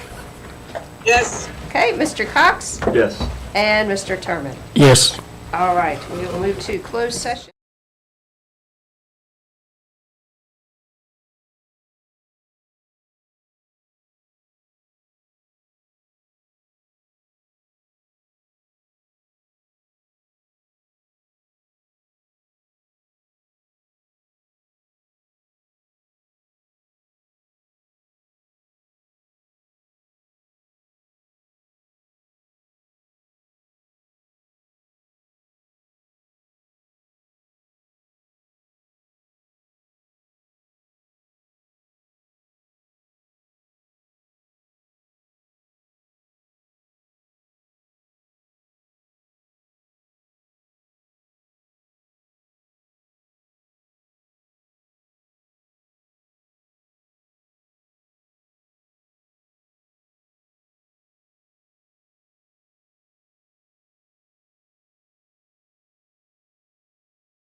just asking me about what else we needed. You with us, Linda? Are you there, Ms. Cookenbook? Is he here? Yeah, hold on. We're good. Now, she sees the ceiling. This one. Ready? She can see the ceiling. All right, I'll take a motion to come out of closed session. So moved. I'll second that. Motion is second, call roll. All right, on the motion to come out of closed session, Ms. Bechtel, Yes. Mr. Cox, Yes. Ms. Cookenbook, Yes. all right, Mr. Booth, Yes. and Mr. Turman. Yes, All right, we're officially out of closed session. I'll take a certification motion that we only discussed those things we went into closed session for. So moved. So moved. Oh, go ahead. I'll second. Motion second, call roll. All right. On the certification that we only spoke about items in closed session that we said we were going to talk about in closed session, Ms. Cookenbook, Yes. Ms. Bechtel, Yes. Mr. Cox, Yes. Mr. Booth, Yes. and Mr. Turman. Yes. All right, we have certified. All righty, so now we're down to E. Also, Mr. Durbin was asking, what things did we continue to need him for? Since they're kind of short-staffed at his office right now. Not that I'm eager to get back to that. Yeah, yeah. So Just don't enjoy our company anymore, do you? So I think the thing that you all had asked specifically for his input on that's still on the agenda is 10C, which is the rail authority. And I didn't know if you wanted to, or we could just wait and keep him for a while, you know. 10 what? 10C, under old business, Oh, okay. passenger rail authority. Yeah, let's go ahead. Also, I was going to add to that, we've got some language changes in some of the stuff we had already agreed to. That I believe have you reviewed those, or? On the batty. Right. Yes, and the updated,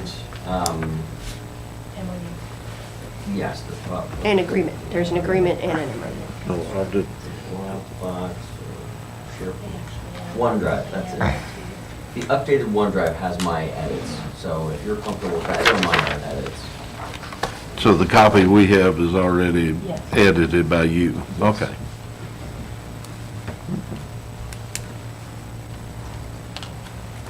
But if you all had questions on the passenger rail agreement. Did we get clarification as to an exit clause? Yeah.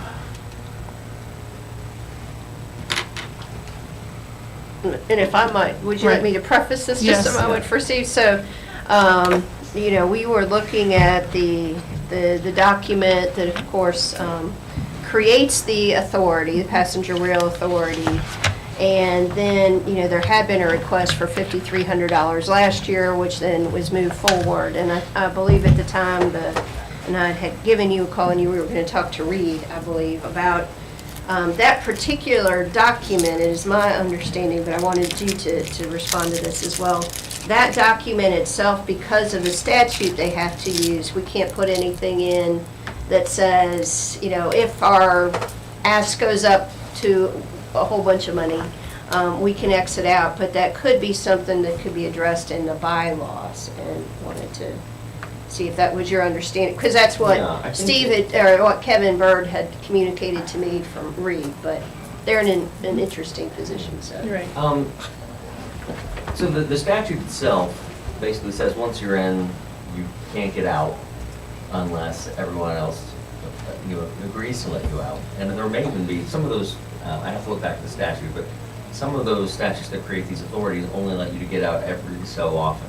Like I know that a criminal justice academy, off the top of my head, we looked at this recently for the jail, was you're only allowed to ask to get out every 5 years or so. So it's a very limited ability. With this one, I think it's unanimous approval of the other members. Additionally, I think the question was asked as far as, well, is there any sort of limitation on what costs could be imposed, each member's contribution?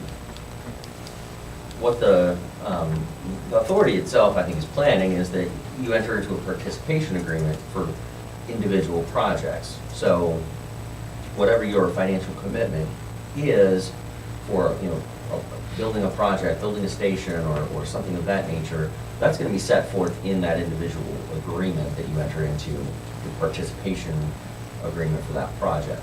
So that will limit your potential financial exposure. The other question, though, was, well, nevertheless, can't the authority vote for just administrative increases that each member would be liable for? And I think that the way it's written right now, the answer is yes. I think that you could, if you're inclined to enter into the agreement and become a member of the authority, you could either take that chance and ask that the bylaws be addressed to limit to maybe a percentage every year that they could be increased. So administrative fees will only go up by no more than 2% a year or something of that nature. That would protect you. Of course, the bylaws can be changed by the authority itself, majority of the board itself. The other option would be to say that we're interested in joining the authority, if you are interested, but we would want something, some amendment to the agreement that provides for that. Administrative fees will only go up so much a year. So if that's your concern, I think there are two ways you can sort of address that. But right now, as written, I don't think there's actually a limitation there. In practice, your main cost will flow from a participation agreement that you enter into for a specific project. But the majority of the board has control of what that participation agreement says. Yes, basically. you wouldn't have to join it. You wouldn't have to join for this, this project over here in Montgomery County. You wouldn't have to sign on for. We're going to have a separate agreement for Floyd County. That's Well, if they've got it set up that way where they bring up each one individually. But if they, for whatever reason, the majority adjusts their bylaws to where it says, we're already in, this is, well, you're gonna get X percentage of every project, no matter what project it is. And I think you're probably protected in that situation. Because you don't have to, this board, a majority of this board will decide if you join any particular project.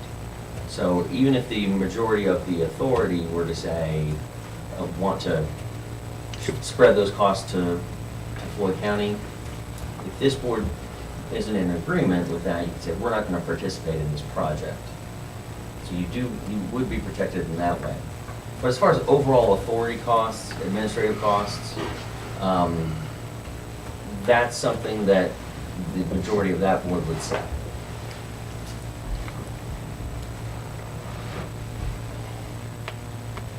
And if my understanding is, and Steve might have newer information, that the structure is based on, the board would be, or the authority would be by locality, as opposed to, since Montgomery and Christiansburg are putting in a lot of, they don't get more votes than we do on the board, and that's my understanding. And they did that specifically to make sure counties like Floyd and Giles felt more comfortable with participation. So it's not set up like a planning commission. I thought I had read that it was set up so each county has 2 votes, but then also Tech has 2 votes, Radford has 2 votes, Christiansburg has 2 votes, Town of Blacksburg has 2 voes. Well, I Christian. think that's right, they're separate localities. So Right. Yeah, but they're. To say it's not Weighted. overloaded Weighted. is. It's still just one locality. I understand. Yeah, okay, thank you. Yes, You and I hit the just, nail on the head. Yeah. So if you're concerned about different regions like having more voting power, that's still a concern. The regional interests. yeah. I think there had been, I just wanted to clarify, because I think there had been some confusion early on that, some of these other places, Bradford, Tech, Blacksburg, are putting in very substantial sums of money, and that they weren't going to, it wasn't going to be proportionate voting based on money. Well, So I just wanted to right, clarify five that. votes. Right. It was. That's Well, what. It's not money, yeah. The authority, and still even the administrative cost has limitations because this board has to approve it as well. They're gonna have to set a budget up, and then they're gonna have to submit to the counties what their amount is, just like any other community services, a jail, whatever. And ultimately, it comes down to this board at budget time as to whether it agrees to those numbers or not, even though we're a member. Because until we appropriate it, it's still in our bank accounts. So in other words, they can suggest, like they usually do in the budget, Mhm. and we can say yea or nay. Yeah. Okay, is that true? I want to look at the specific language of the contract Right. for that. Let me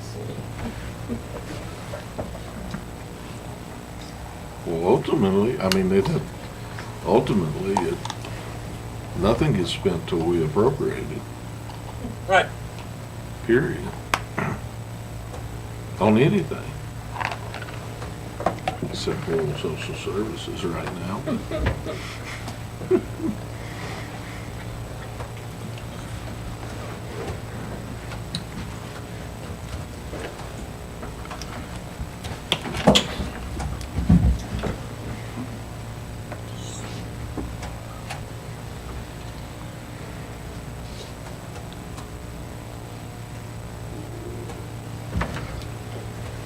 There is, so I'm looking at the agreement, and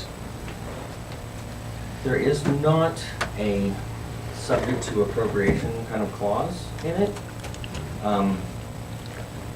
As Mr. Booth points out, arguably, that's the state of the law, is that you can't bind a locality unless and until it's appropriated. But there's some gray area there. I think the way this is structured. I mean, on the face of this document, it says they may create an executive committee or other advisory committees as they may choose. The authority shall, from time to time, establish such fees as shall be necessary to be paid by the members to support the general activities of the authority. And there's no subject to appropriation language But in there. still. One could argue that that's implied, just because that's the way it typically, That's why all expenses are really for a county. but it's not stated in that document. It could be an expensive clarification. It could be. But it could be very expensive clarification, not ours.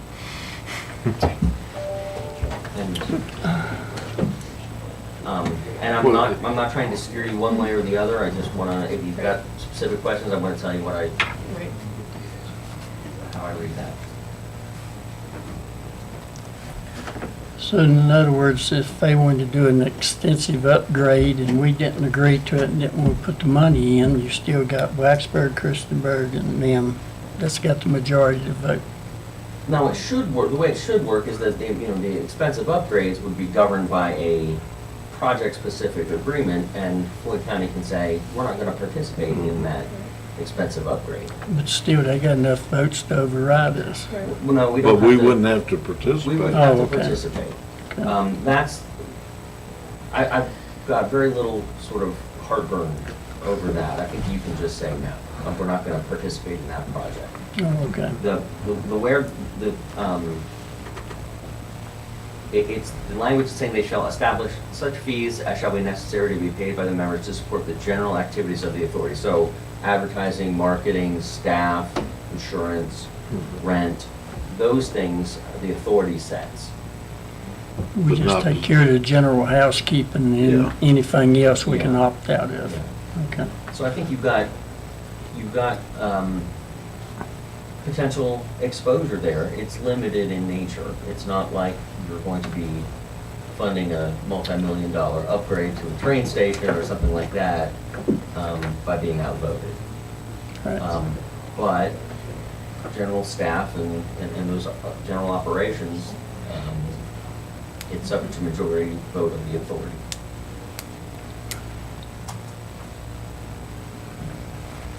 I can live with that.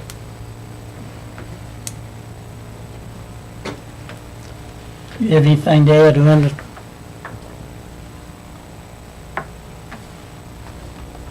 I think she's gone. There she is. Yeah, we're just finishing up surgery.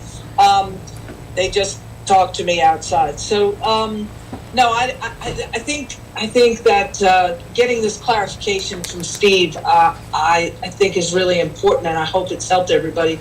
I think Jerry, you had said it, or maybe it was Joe. You know, we ask a lot of times to be at the table for things regionally, and I just think this is really important. I think that our citizens are going to benefit from it.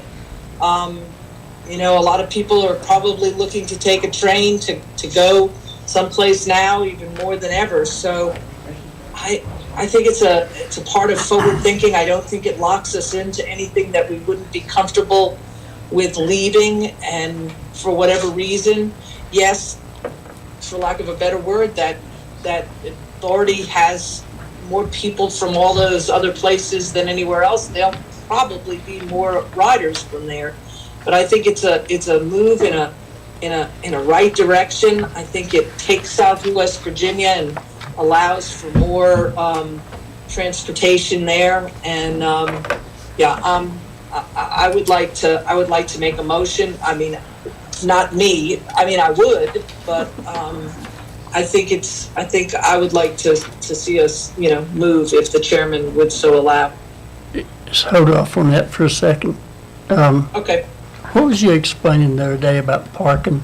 It beneficial on the parking? In terms of the train station, yes.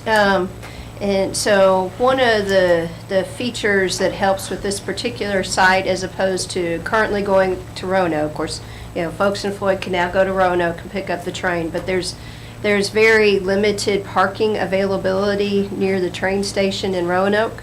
And so there are two sites that are still under consideration, but they're essentially next to each other. One is at the Old Corning property, which is next to the mall, and the other is on the mall property. And so in both of those cases, there's much greater parking availability. So there would be much more opportunity for folks to be able to take their vehicle up, potentially park their vehicle, and be able to take the train, this one up, as opposed to Roanoke's far more challenging. Most people, I understand, pretty much need to get dropped off. So that is one of the reasons that they've been looking at that particular site, is because there is additional parking available.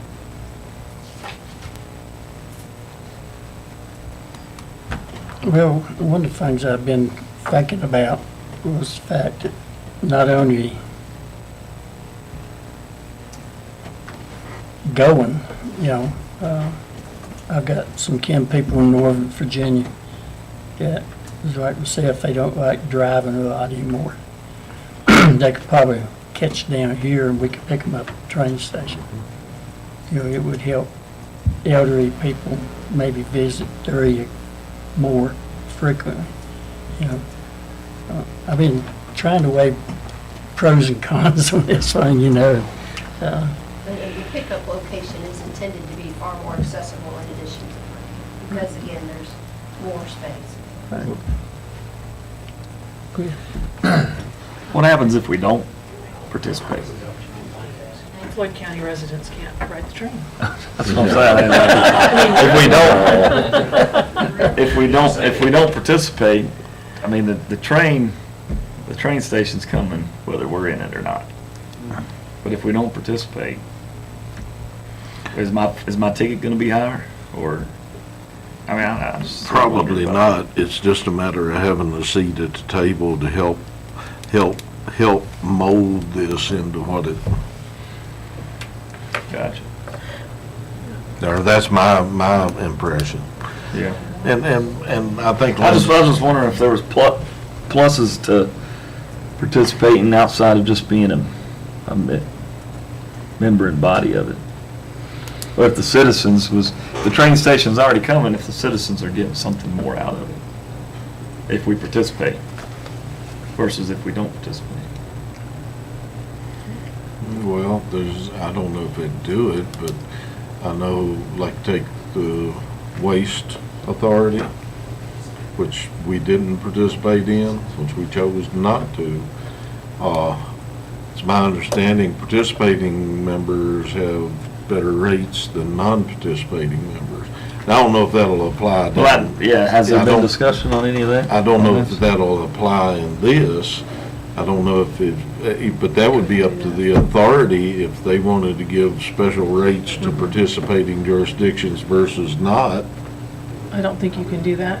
I think Amtrak tickets are set by region. Well, they may be, but I'm just saying that's the only thing that popped in my head, but in trying to respond to Levi's question. I was doing like the chairman, I was just sort of trying to weigh both sides of the whole thing here, but. So are we taking a vote?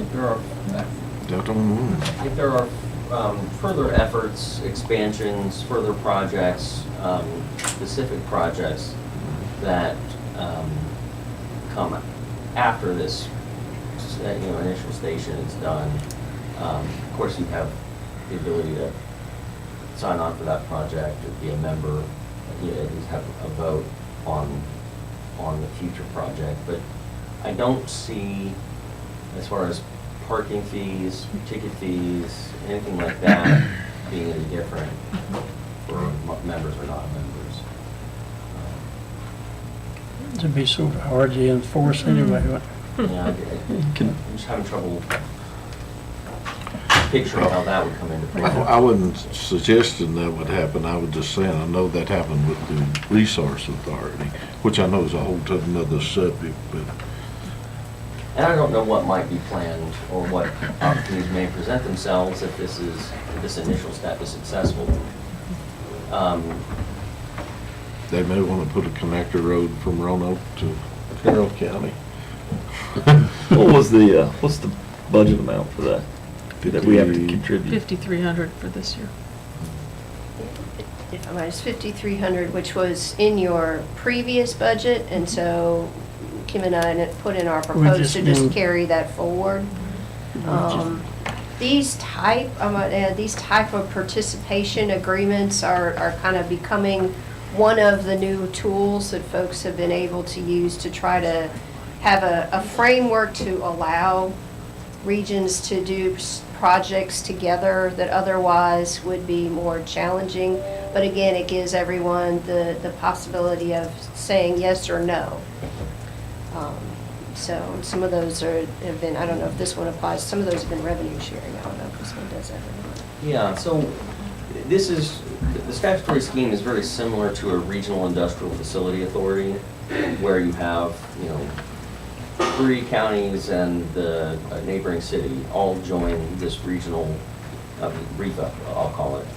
And there's going to be an industrial site in one county, but the participation agreement sets out how, when that site is developed, how the tax revenue is then shared.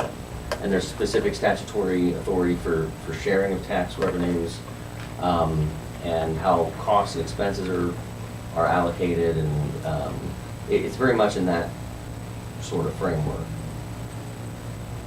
It's sort of project-specific agreements.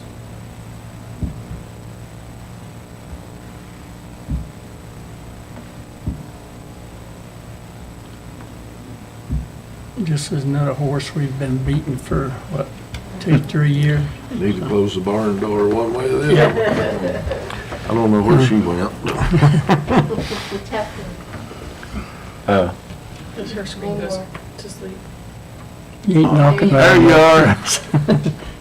You keep disappearing, so. Yeah, the doctor just came in. I'm sorry, I was listening with one ear and listening to him. Surgery was a success, so thank you all for your. Good.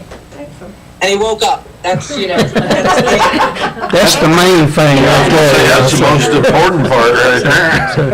That's true. Well,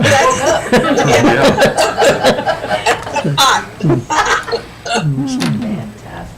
All right, so yeah, no, I have nothing to add. I think what I said earlier, and I think Steve again has clarified for us. I'm so glad you stuck around. Thank you, Steve. Very well.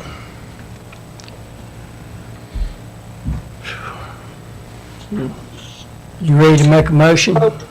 Yeah, I am. I would like to make a motion that the Floyd County Board of Supervisors authorizes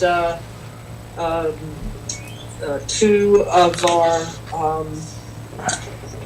I guess, to join, that Floyd County join the New River Rail Authority. And I guess that's all we need for that motion, right? And authorize appropriate signatures, but. Yeah, and authorize appropriate signatures, and then we'll discuss, I guess, later on what members would serve. I'll second that. What members, who would be sitting on that board? That's what she's saying, to decide later. Oh, okay. All right, so that's a motion and a second for Mr. Booth. All right, on the motion for Floyd County to join the New River Valley Passenger Rail Authority, and appropriate signatures as needed, Ms. Cookenbook. Yes. Mr. Booth? Yes. All right. Ms. Bechtold? No. Mr. Cox? No. And Mr. Terman? I'm still not satisfied. No. I'd have to vote no on it right now. All right, well, I will let them know because they were scheduling their first meeting based on our vote today, so. When they can show us concrete how it will really help our citizens and that we would get more say in what goes on, you know, I just. The return is more than the expense. Right. Absolutely. Yeah. Okay. That's almost a no-win situation, you know. All righty, we'll move on to something else. Steve, appreciate you staying over. That's not overtime, okay? I do appreciate all your work and I know you're in a hard position with Yeah. my questions, so I appreciate it. Trini gets the big bucks. All right. I just make sure I have my back against the wall when he's in the room.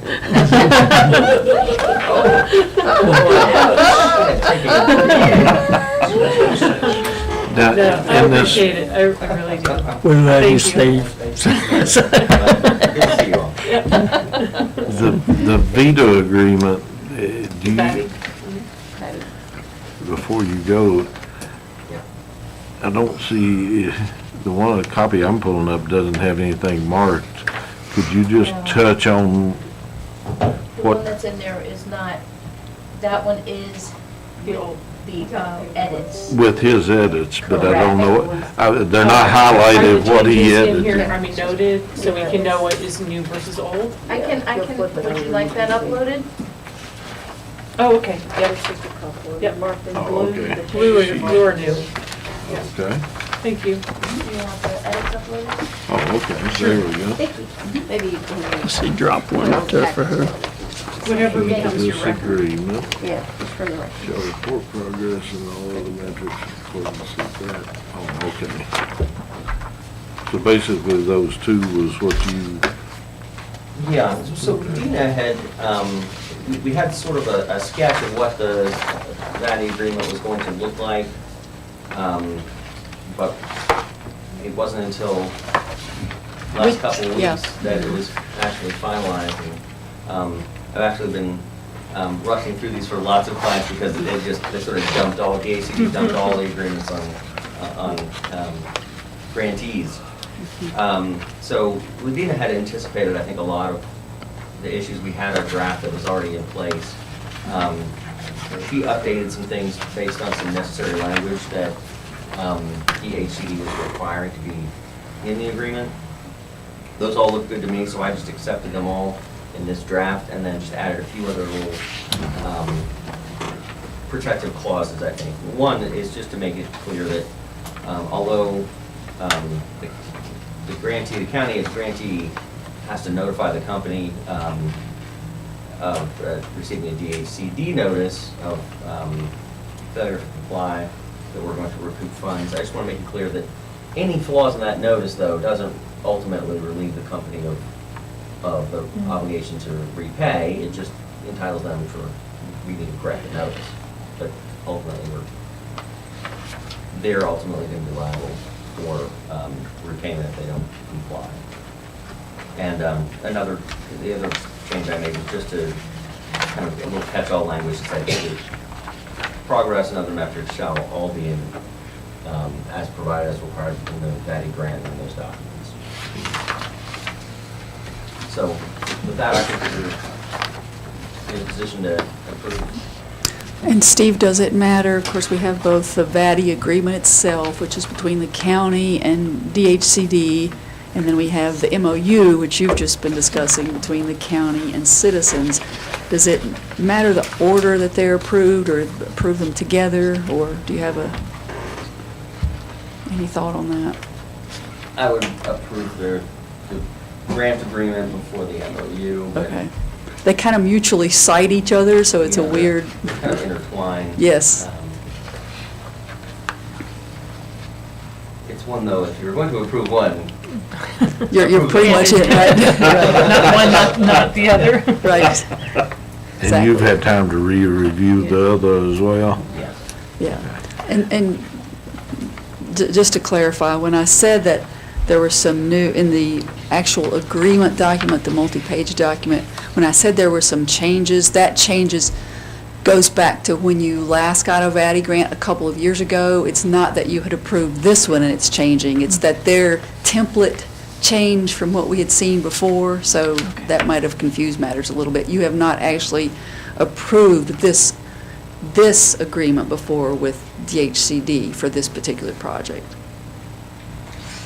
But that is what we're requesting you consider today, is that VATI agreement between you all and DHCD, Department of Housing and Community Development, and the MOU, which is a revision with Citizens for this same project. Well, most of these, I mean, it doesn't change the meat of the document. It's more clarification than right. that,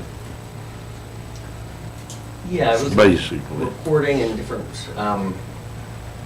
requirements that will be imposed on the company that needed to actually be specifically stated in the MOU was my read on the changes that you incorporated. It's not putting any more responsibility or anything on us, it's just. I don't think you're signing on for anything more than what was contemplated when you put the grant application in. That's right.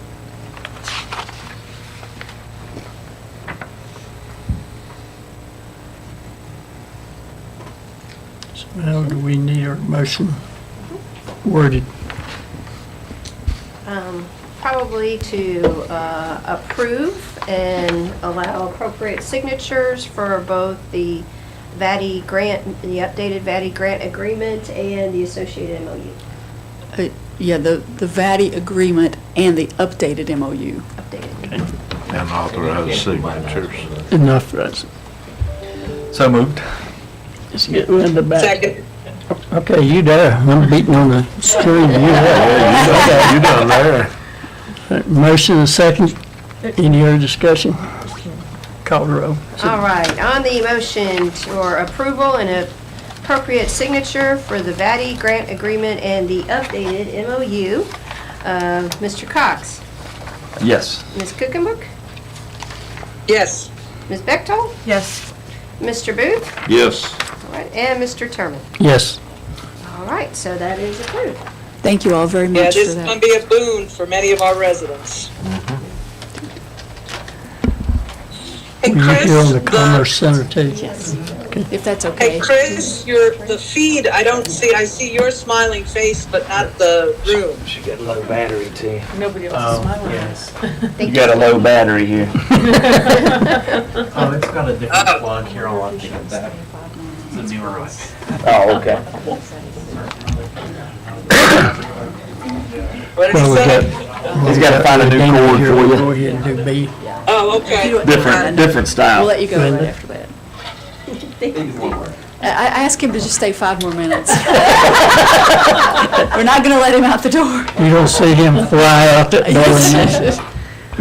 I thought that you all might have a question about this Appendix A topic, so it might be good to have. Yeah, while we got you here, we might as well. Legal day. I would take it for everything. Oh, his mind is still working. There she is. There you go.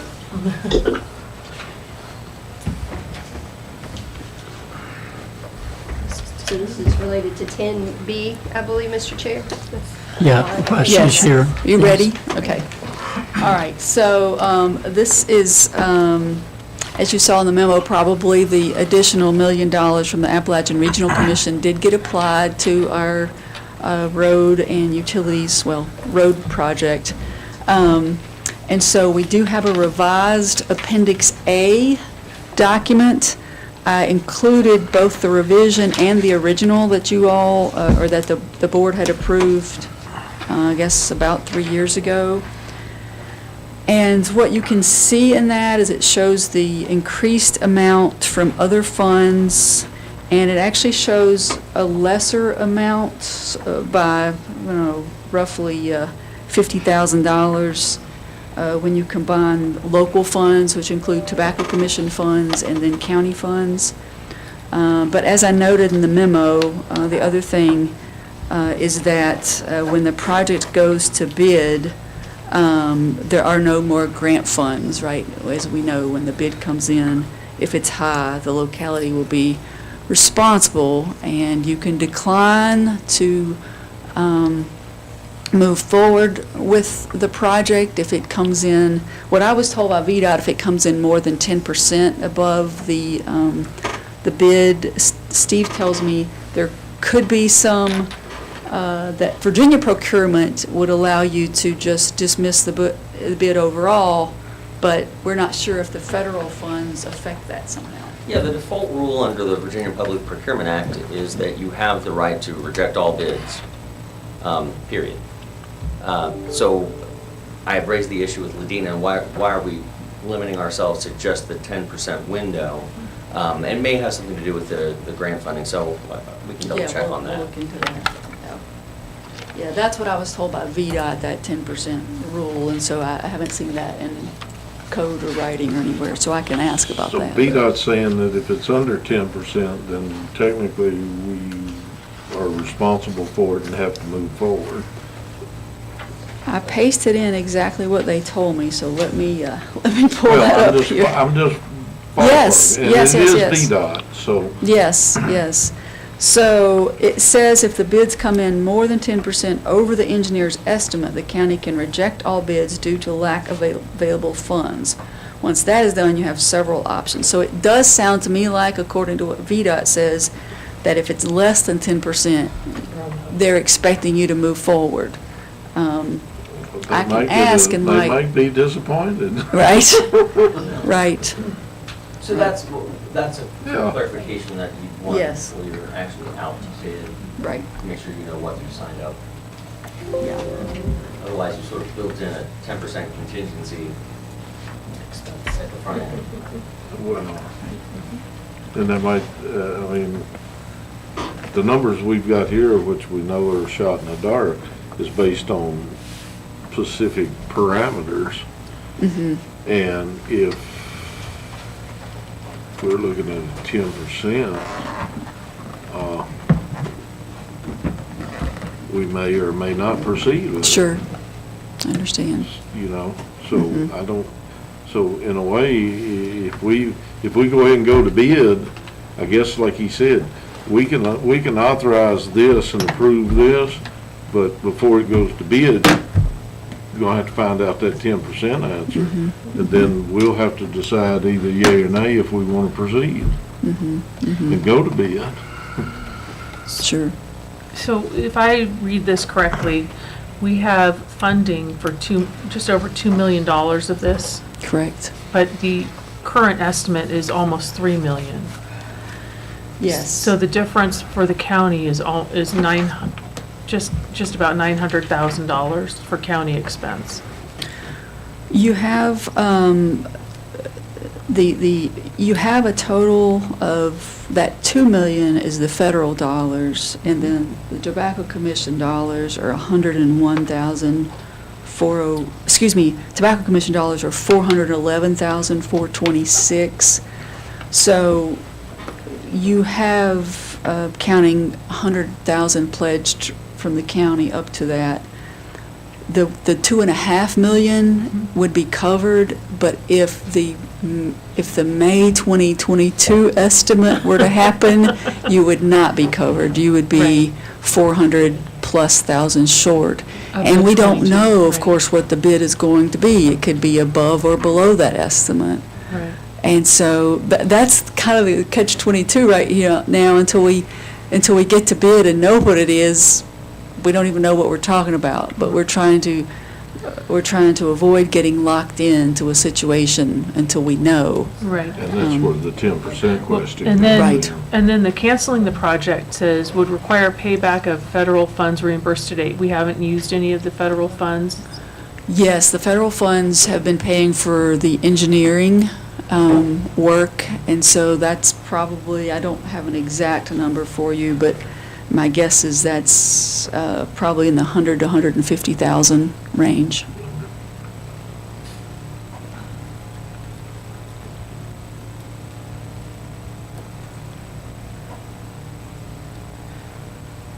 Which will have a design for a road. That's right. Right. Right. Yes. I mean, So it's that's not like- already done. it's not We like- only get back the it's- information. It's not like that if we decide not to move forward and it's too expensive, we still have a design that Right. meets today's standards Right, Right. now. right. That's It's not correct. lost money. It's not lost money Right. on that. Right, I understand, yeah. Yeah. That's good.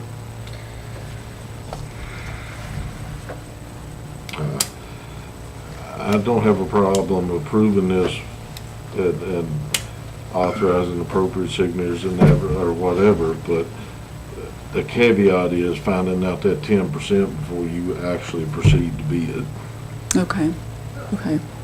And if there's any holdup in that, then don't put bids out till we've had a chance to address it. So I'm told there'll be another moment before it goes to bid to kind of reaffirm this exact sentence on here.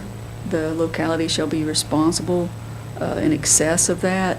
So at that moment is when we would pause and make sure that we have an answer.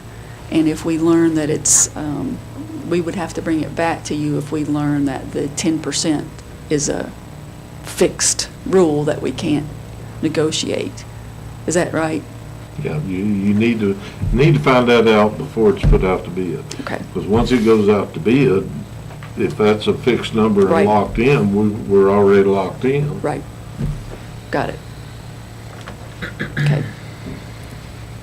Or that's my opinion. I'm just giving you one person's view. So we're asking for her to clarify that 10% 10%. before we consider approving this to go out to bid.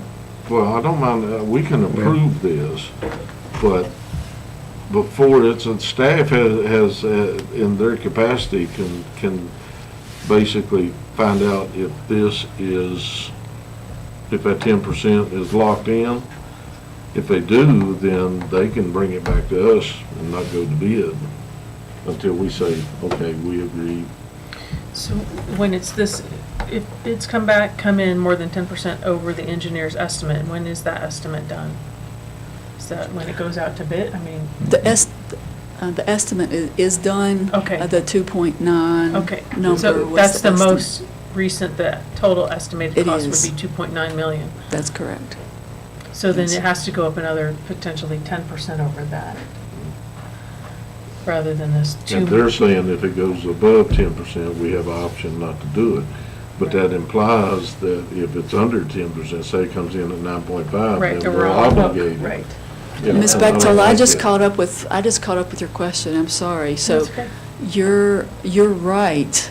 The bid, the estimate reflected in this Appendix A is not the most recent estimate that we have. So I see your point now. Right. We're already over 10%. Right, right. But again, Right. that estimate could be high or low, but I Right. see your point. So I Right. do need to ask it in both scenarios. Yes, Right. thank you for Right. that. And it may be that if it's less, that if it comes in 8% over the last estimate, you would either be expected to go forward or Right. to refund Right. some money that received. It just, I just don't know what the consequence is. right. No, but it just sounds like that if it's under the 10%, we're locked in to whether we want to or It does not. sound that way. Right. Well, it's, and it seems by this document that the county is already looking at $400,000 of expense just in the increase. Right. From the new estimate. From the new estimate. And that was from Correct. 2020, that's a year old. No, that is 2022. That was Yeah, just a that's- couple of weeks ago. Okay, Yeah, okay. yeah, just a couple of weeks ago. Right. The estimate sorry. that's what's on here was from early 2021. Yeah.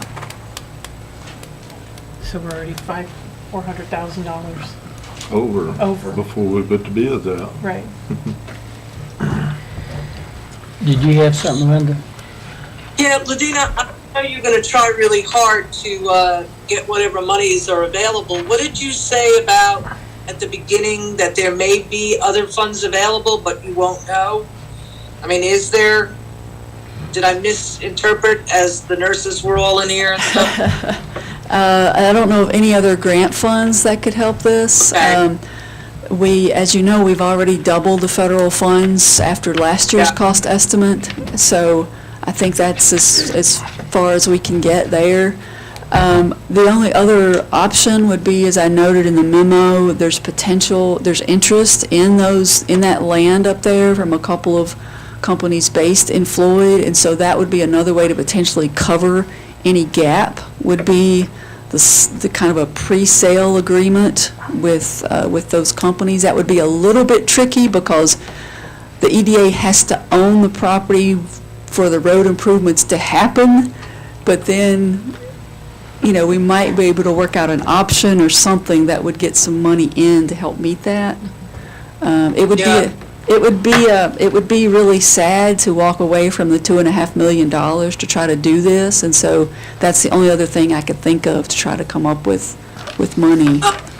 And do you think that there is the availability of infrastructure dollars that possibly could be used?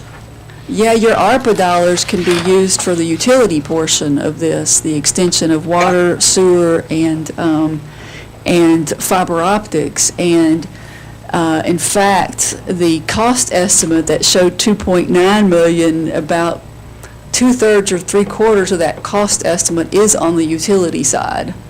So that would be another possibility. Again, I don't know how the actual bid itself will come in, but the estimate showed the utilities being up more than the road expenditures. Yeah. Okay. Thank you. Uh-huh. Any other questions that I can try to not know the answer to? Let me ask you this, how far does it throw things off if you clarify the 10% and we bring this back up at our night meeting? I think that will be okay. I think that will be okay. That's what I'd write. Yeah. Yeah, that makes sense. Okay. We will try to get an answer to that and bring it to you at the end of the month then. And maybe Steve can give you that Pacific Code section out of the state code to reference to them when you ask their question. It's always good to have your shotgun loaded when you go, so. He's got it right here for me right now. Thank y'all so much. Thank you. Thank you.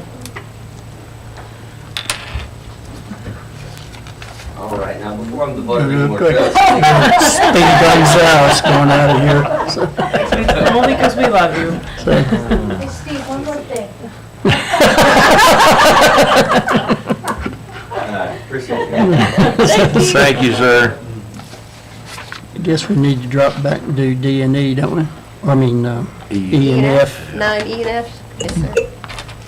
All right, so yes, sir, I believe you're down to 9E. And so E and F, of course, come together. This is similar to what you have seen before from the schools. One revises the revenue appropriation, and one revises the expenditure appropriation, both to be made to the 2021-22 school budget, and essentially allocating their ESSER funds for the projects that are outlined there. I think I've mentioned to you all before, and as Dr. Wheeler mentioned this morning, when you all did the original HVAC projects now a couple of years ago, we had big thoughts and things became expensive, and so that project got scaled back. And now the schools are proposing using their ESSER and ESSER 2 funds to move forward with some of those projects. N3, thank you, N3. And I would note the folks at Thompson and Litton remind us that, you know, the engineering that was done up front applies to these new ones, so that wasn't wasted funds, and because of that, they've been able to go directly to Train to do this work, which has made it a little bit more cost effective. And then finally, I will note that the things related to, especially the Train payments, will be something you'll see pretty much every month, because Train will be billing monthly as opposed to the other has been kind of a more ad hoc basis. That's my explanation. Okay. So you just need a motion to approve these budgetary changes. Can you do them both together or Yes. just, okay? I'll make that motion to approve the changes, to the budget for Floyd County Schools as requested. I'll second. Motion is second, call the roll. All right. On the motion to approve the Floyd County School Board request for revision of the revenue appropriation and revenue expenditure to be made in the 2021-22 school budget in the following ways. Or we can just leave it at this, I think. We'll leave it at this, if that's all right, as documented in the agenda. How's that? Ms. Bechtel? Yes. Mr. Cox? Yes. Ms. Cookenbook? Yes. All right. Mr. Booth? Yes. And Mr. Terman? Yes. All right, so that is approved, and we'll let the schools know. Mr. Chair, I think that jumps us to 10D. Yes, ma'am. That's all right. And this is something that if you all are in favor of me, start moving forward on this, I'll send you some dates, and we can kind of do that through an email communication to save you all some time, since it is after 12:30. But you know, we mentioned as part of the budget process several times some interest in, Mr. Booth in particular and Mr. Terman have mentioned looking at our equipment needs and doing that evaluation. So that evaluation has been now sent out with a 30-day return from Kevin Sowers, and so we'll have that back in about a month or so to look at. And so what we have been, as staff have been talking about, is potentially putting together 2 longer meetings, a retreat. Again, we can work through the logistics a little bit in the next couple of months to review the equipment, which would include potentially walking around. I know that's something you all have done in the past and enjoy, and feels very meaningful. Also to look at some of the county buildings. We're getting continuing requests and concerns related to maintenance and space, etc. And not everyone would necessarily have reason to have been in many of the crannies of county government buildings to know what the state of repair is. So I thought that might be something we would include. You all mentioned transportation, and potentially a little driving around, but certainly some prioritization We have some time carved off from the Regional Commission for their transportation to help transportation expert to potentially help us work through prioritizing what our transportation needs and desires might be, and have those in a manner that potentially, along with the building and equipment, could go into a capital improvement plan, and that has the opportunity to start helping you do a little bit more forward planning and also maybe open up some additional funding resources. And then finally, in that would also be to close out the prioritization exercise that we started at the retreat before you did the budget stuff. So trying to spend some time doing all of those things. So if you all are good with that as kind of a ballpark agenda, I'll start trying to put some things together, both in what that agenda might look like and what the times might look like, and send it out, but wanted to make sure before I went too far down this road that that's the kind of things that you all would like to spend some time looking at as we're kind of towards the end of this year's budget process. I think we're at a point where we have to look at it. It's not really whether we want to or not. And if we get ahead of one certain person, the better off we'll be. And I was looking at my fire and rescue book the other night, and, it's been a pretty good while, and, I'm sure that some of them went sort of downhill since that time. Like I say, I'm a visual person. I'd rather look at them and, know for sure myself. Now, will our committee still visit the fire, that's separate from this. Will our committee still visit the fire stations and stuff, or? Well, part of, I guess, my thinking was, but it's obviously up to you what you like to do, is that the five of you would do those visits, and if there are other folks that were part of your committee that you would like to participate in when we do the equipment visits, but since the five of you have to decide about those expenditures, it seemed like y'all might all want to have the opportunity to look at them. And fold that in with looking at the buildings, and you kind of do all that. And I want you and Kevin involved. Absolutely. I'd like to have Mr. Coleman, since he was willing to, and Mr. Dalton, if he's still willing to, because they've been involved in previous ones. Yeah, we had 2 board members. We had fire and rescue member each. And county administrator, and there was 2 more people. We had with Kevin, and there was someone else. I can't remember who that was. But anyway, that was our committee, and we reviewed the book. Then we went out there, fire member, chief, whoever met us, and we went through the book, inspected equipment and buildings. So, because we got pretty hot on some buildings. Things surrounding the buildings. Yeah. Yeah. Okay, we'll be happy to include Mr. Dalton and Mr. Coleman, and of course, you already stuck with Kevin and I and Mark. So if you appreciate that, and just as a clarification, I failed to mention, so the forms that went out to review the equipments went to the chiefs and the heads of the volunteer organizations. In addition to what we asked before, we've also asked them for maintenance and repair records since the last time. Because the part of some of the other stuff is subjective, so that'll let you know, for instance, if there have been major repairs or something, that you all would be aware of that. So they're going to attach those as well. You might check with Steve, since we're adding, and going to have a quorum of the board, and we're going to be going to these stations discussing county business. That may constitute a meeting of the board. That's the reason I was wondering about that was having just 2 members. Well, that was kind of, to be candid, my intention, it would be a board meeting On the road. on the road, so you all. Right. So, each location, if we're going to do 7 o'clock at check, then that has to be advertised. If we're, and being a public meeting, then it's opening it up to the public attending too. It's their stuff. Okay. I just want everybody on the same page. Well, it's y'all's call how you'd like to do that. I just figured all 5 of you would rather look than a smaller group, but that's up to you all. It's y'all's decision. That's why I put it on the agenda, for y'all to talk about, so I know what to do.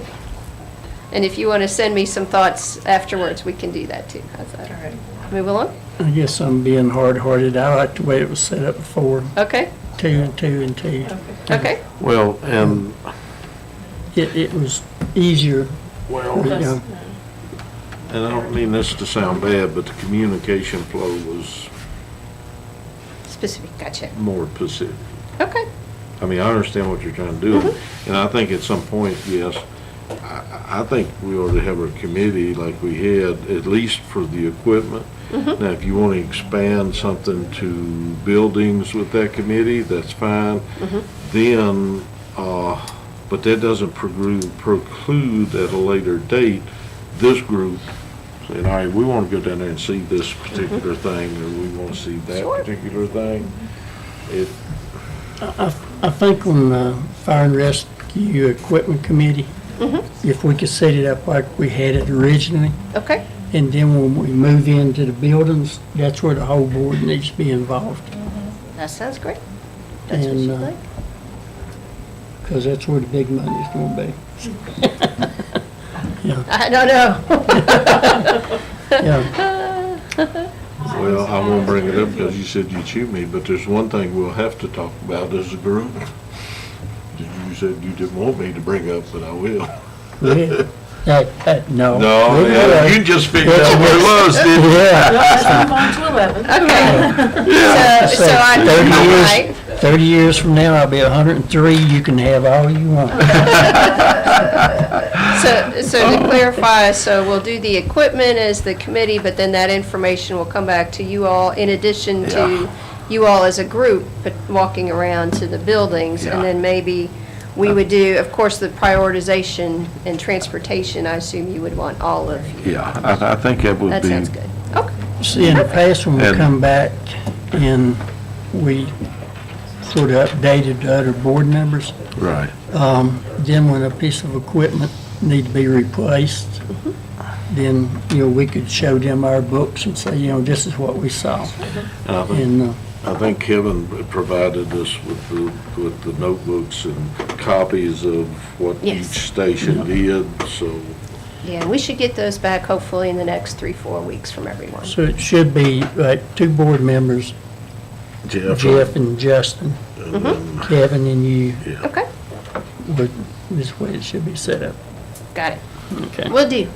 All right. No problem.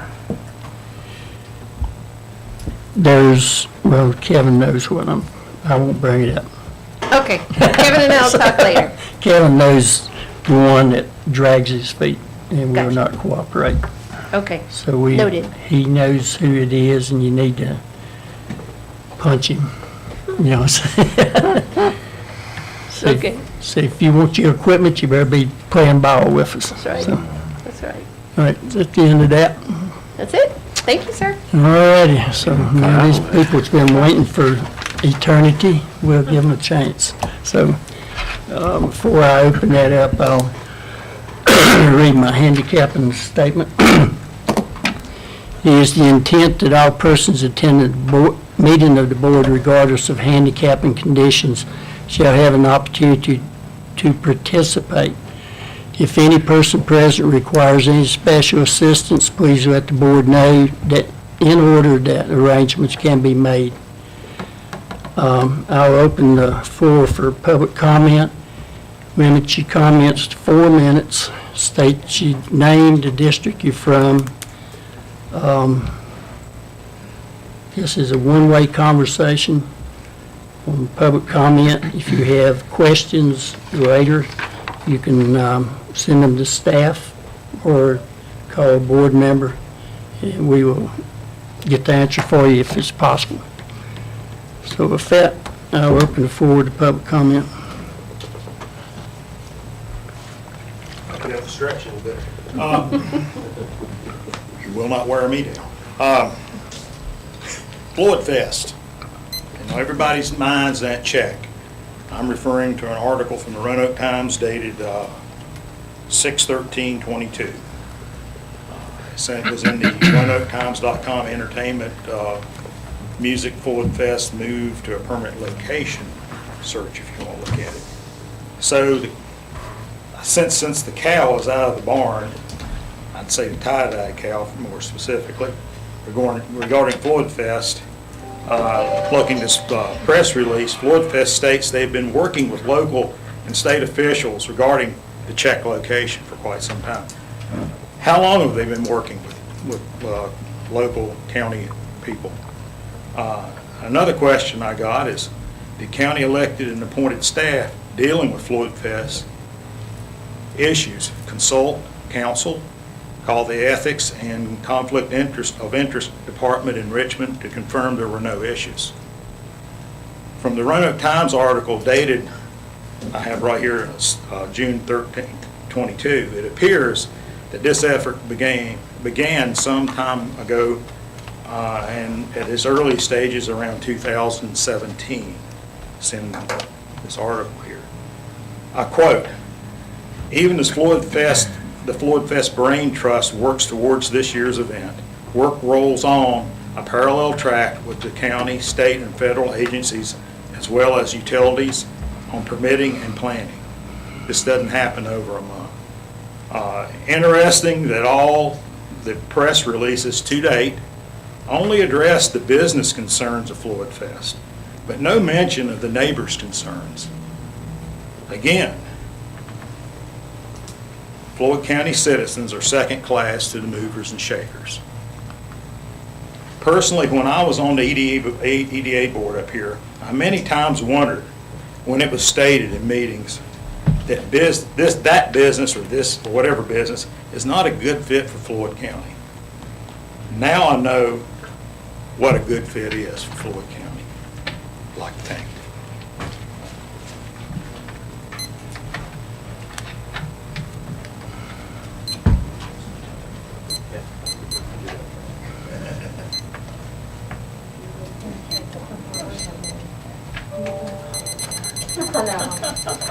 Can't say nope. Thank you.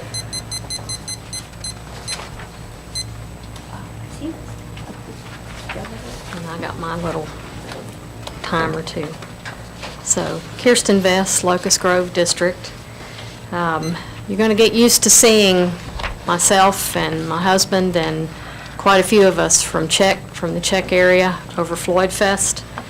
And what I've given you, if you haven't already seen it, is from your code. It is the Musical or Entertainment Festivals and Gatherings Code that was last modified in 2017. And I've read over this and highlighted it, but I was reading something this morning that goes to what Dan just said. No person shall stage, promote, or conduct any musical or entertainment festival in the county unless he shall first have obtained from the board a special entertainment permit for such festival. Well, if you've seen Floyd Fest's Facebook page and you know from the Roanoke Times, the news is out there. They're already promoting it. They already have the date. So if they're promoting it, has the permit already been granted? Have the talks already started? I think they have. So, the other pervasive feeling for people, especially in Czech and Copper Hill, is we can't do anything about it. Yes, we can, and yes, you can. This permit thing right here, on page 2 and 3, permit conditions in there. All kinds of things that you can do to make sure that this is safe and doesn't cost the county a ton of money. There's a bond in here. The bond right now is set at $25,000. Well, if it's already cost the town $10,000 for their lawsuit with David Whitaker, and they haven't even gone to court, what is $25,000 going to cover for a festival that has 13,000 to 15,000 people a day there? So I'd like for y'all to look at that and see if maybe we can increase that bond, maybe $1 million. I've got some other ideas about that. That'll be for another meeting. There are permit fees. There's a pre-event meeting. that's supposed to be with the county administrator and emergency management coordinator. Is that going to be public, or will that information be public after that meeting takes place? I'd like to know that. Under the security, this is a big concern. Patrick County's Sheriff's Department was all hands on deck when Floyd Fest was going on. Nobody took any time off. You didn't have any vacations. Everybody was on duty all the time. So it says in here that Floyd Fest, or any musical or entertainment event, has to provide security at the full expense of the applicant. And it lists down there, especially if alcohol is on site, how many officers are required. Well, we know alcohol is on site there. They don't let it in. They'll throw it out if you bring it in on a cooler. But by my calculations, with alcohol on site, if they go above 12,500 people per day, they're going to require 11 security officers. If it's above 15,000, that's 13 security officers on site every day from beginning to end of the festival. That's 2 shifts at least. Is our Sheriff's Department going to be expected to do part of that? If we are, I hope not, but if we are, I hope we bill them everything, including all the taxes, not just the salary, but the full taxes it costs to employ somebody, plus Medicare, insurance, vehicle mileage, gas, all of that. This does not need to be done at the expense of the taxpayers in this county. The fellow who bought the land is a multi-millionaire. He's got money coming out of his eyeballs. It's a private company. Make them pay. Thank you. We'll be back. You have to make sure if you speak, if you sign in, so we can make sure we get it in the notes, right? Thank you. Good afternoon. My name is Mary Ann Jackson, Locust Grove District. I live on Timberline Road. My property abuts this proposed venue on 2 sides. I only recently purchased the property completely unaware of this. In making the decision to move my family here to Floyd County, we did extensive research. We looked at everything that was publicly available, including the published master plan for the county. We came here to farm. We wanted to be regenerative farmers. We want to give back to the community. We thought we were 100% in line with that published plan. Nowhere in that plan was there mention of a concert venue that would consume over 200 acres of prime farmland, agriculturally significant land, of which my property is categorized as well. This is farmland that is potentially being converted to cater to 20,000 to 30,000 tourists for 1 week a year, if not more. So it appears to me that this proposed venture actually runs counter to that published plan. Going forward, as we think about our future now in this beautiful county that we moved to for peace and quiet, we're concerned. We're concerned about the safety of our livestock. We're concerned about the security of our property, the nuisance of traffic, trash, human waste, drugs, alcohol. Our property, as I said, borders on 2 sides of the proposed venue, so we'll be directly and possibly adversely affected by this proposed venture, which is so obviously at variance with all of the original public plans for the land use in this county. We use that public information to make a very important life decision to move here.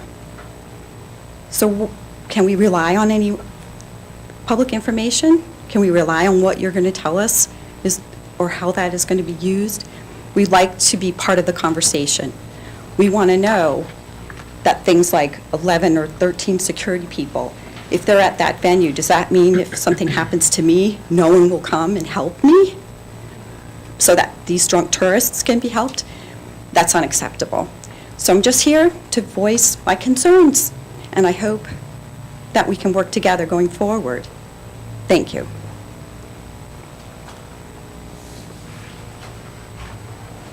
Speak.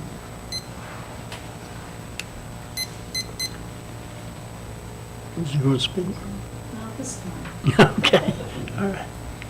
Anyone else? One quick comment. As a citizen, Just, Ms. Smith, for your recording, could you make sure to identify yourself? Sure. I'm Bob Smith from Indian Valley. I'm a member of the board of the county, but I'm speaking today as a citizen. And I'd like to, in light of this business with the Floyd Fest, that you folks might want to get in touch with all the authorities in the neighboring county in which that it actually took place. You know, the roads were in Floyd, but the venue was, I think, in, is it Patrick County? I want to ask them how much money they're going to save this year by not having to deal with it. Thank you.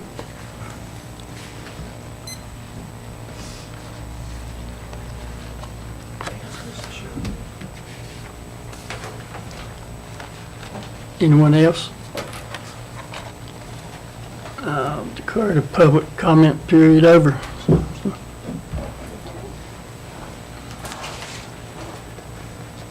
Next, we had our board time. Any board members got anything to bring up? I'd like to say that I know the green boxes are an ongoing issue. I saw that the green boxes on Route 8 have some lovely new purple graffiti this morning. And it's not green box art, to clarify.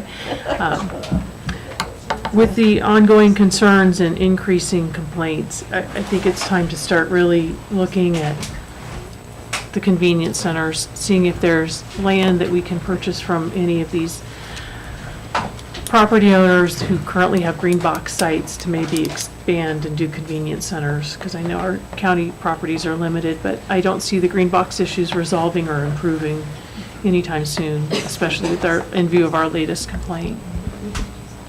And I had talked to some past workers from solid waste, and that problem down there has been going on for years. Right. Oh, Yeah. And, other than blowing the side of the mountain out, I don't know how you don't get rid of them. You know, somebody said, well, fill the water, or the hose full of water. Well, that ain't gonna do nothing, you know, usually. But, you know, them things set up colonies, you know, and once you They're get. gonna outsmart us no matter what we do. There you go, yeah. Because I have had issues with them one time on the farm, and, you know, other than a 22 and a box of decon, you can't get rid of them. So, you know, but that is an issue that we really need to look at, you know. And, you know, to Glenda's point, you know, Lauren used to laugh me off the board every time I'd bring it up that we need them centers. But then when I look at the land mass, we would have to have, like in my area, you'd probably have to need 3 of them, you know, to make them work. Because people out along the Parkway and Shearer Road and all, that's a long drive if you put them in Willis, and they're not going to do it. And that's when your roadside dumps is going to show up and everything, you know. It's going to be a situation where it's really going to be a struggle, you know. It's going to be an ugly learning curve. You know, But I just don't see that this is, can't just continue this situation. Especially with costs of running these trash trucks several times a week all over the county. at 3 miles at a gallon. Right. So, if you're lucky. If you're lucky. So, yeah. And if I might intrude on your board time for a moment, but while I was out of town this week, I was in another community that has some roadside green boxes. They are far fewer, so it's more like the 1 and 2 sites that we have. That's and then they have convenience centers, and for them at least that hybrid seemed to work. But what was key to that as well is those 1s and 2 green boxes that were out were all fairly new, which meant everything moved easily. So, and they all had lids. So I just wanted to bring back it was also in the mountains. It was near Spruce Pines, Little Switzerland. So an area not entirely different than here. So just thought. I've been wanting to ask my granddaughter how much theirs, see, they got, and they live on Fancy Gap, out in a rural area. But they got a truck that comes through a couple times a week. So I was wondering how much that was costing them for do that. I know that in California, that was a route, I mean, we lived high in the mountains, that increased the bear problems for houses. Because how many of our houses, I don't have a garage to store a trash can. I'm gonna have a bear in my yard every week. Well, they got dogs. Right. They're turns them already over. complaining because we're Yeah. scooting them out of one of the existing green box sites, and they're coming into their homes, so. Yeah. Wait till they, Yeah, that's another part of the consolidation thing that, animals are gonna find something to eat somewhere. I've been noticing out mowing hay and moving around in my area. There's not gonna be that many blackberries this time. And so they gonna be scavenging somewhere else. bird feeders. Yeah. Dog food, green boxes.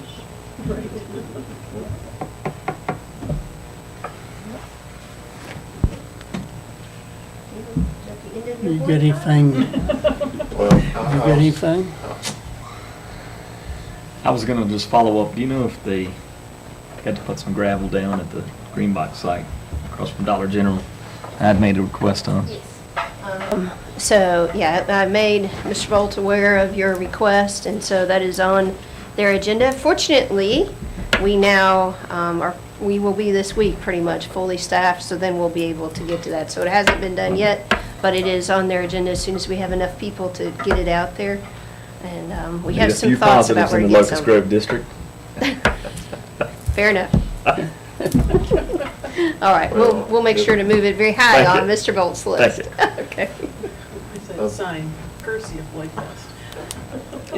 And it hasn't been many that have went out of their way to have conversations with me, but of the ones, the majority have been overwhelmingly in favor of keeping our green box sites and not centralizing them or consolidating. Those are the people that have the green boxes on their property, though. No, not the ones that contacted me.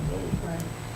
These are general citizens. I even had ones say they'd be willing to pay higher taxes if that's what it took to get the right boxes. I'm sorry, go ahead. Well, and in a way, we've spoiled them, but these citizens also remember what it was like before. Well, like in my area, I lost three sites up in, around the Buffalo and Shearer Road and all that. They about rode me out of the district on a rail when we lost them. Because now they're driving all the way to Willis to dump their trash. And, I actually see them coming out of Shearer Road with big pickup loads. I'm wondering where the rest of it's going. DeHart's store, if that's still there, is the only ones in that little neck of the woods right there. And there's not but, 2 boxes there. So, To me, it just seems like everybody who wants to keep them doesn't have them on their property. Nobody's volunteering to put them on their properties to solve the problem. well, I thought I had a place up in my area, but Right. after I went and looked at it and the amount of the spring heads that was coming up all around, it would cost a fortune to even build it up, even if we could have put a site there. And we would have had the EPA all over us, so, And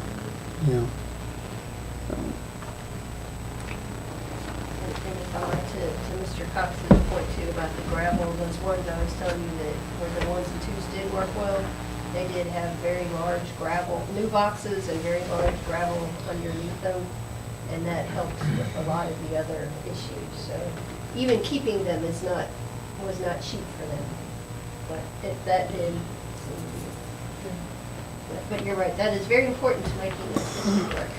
Well, and also, we looked at one time and talked about the door-to-door pickup versus green buckets. But the only problem was, under the code, we couldn't force anyone to sign up for the door-to-door. You know, so that was part of the reason we didn't go that route and do away with green boxes and go door-to-door, because the ones that didn't sign up, then you know what was gonna happen. $72 back. I still got a guy that brings that Yeah, up. I know, I just one or two, but I saw recently where another county actually put in a fee. In Bath County, I think. They actually put in a solid waste fee. I thought, well, y'all just go for it.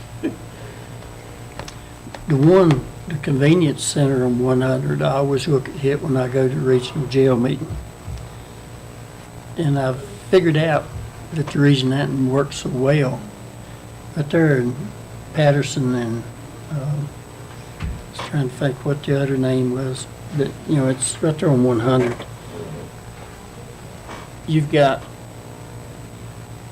different stores around there, and you've got cluster housing and stuff. So it works real well. But if it was back out in Ivanhoe and places like that, I think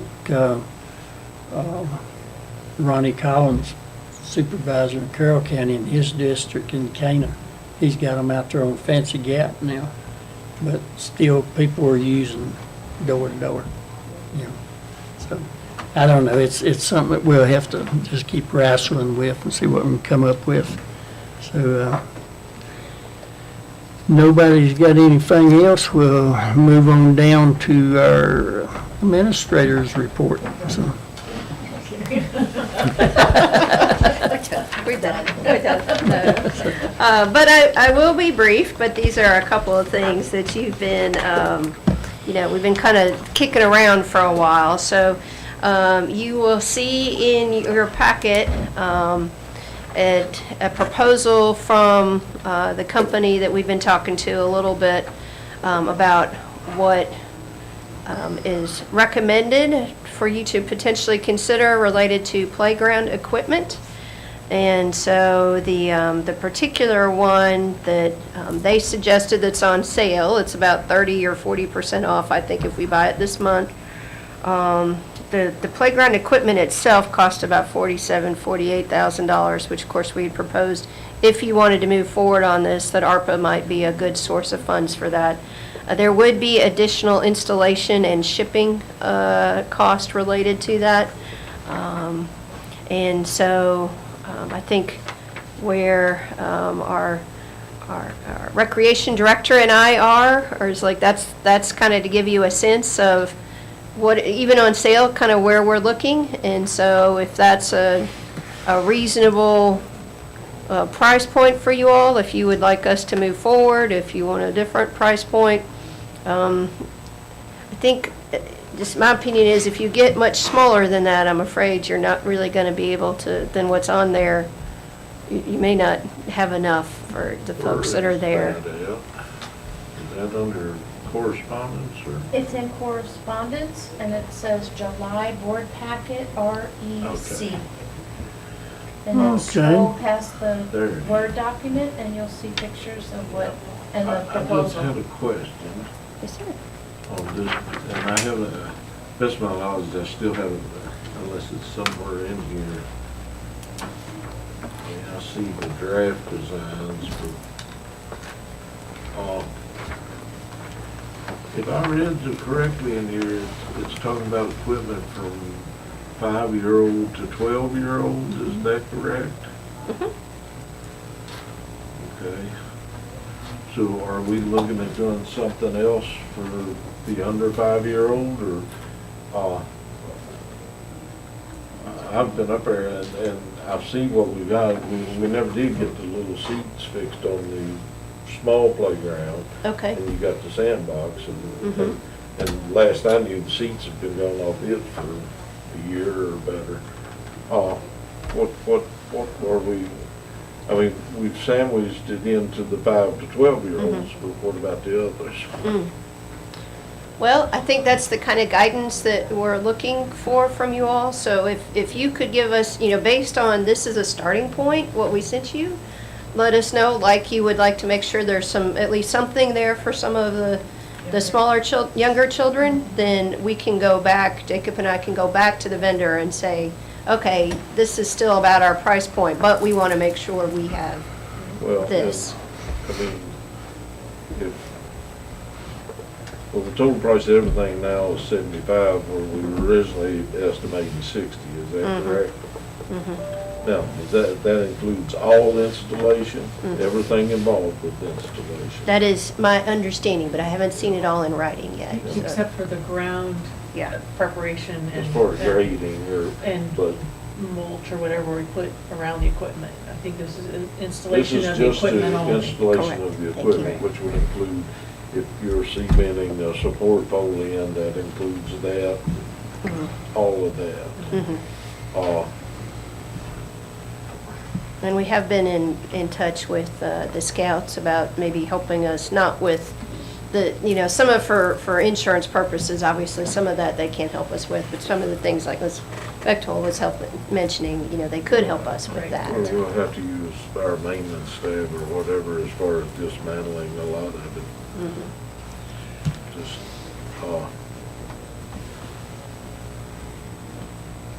Do you know what they be putting? Kind of mentioned mulch, what brought it to mind?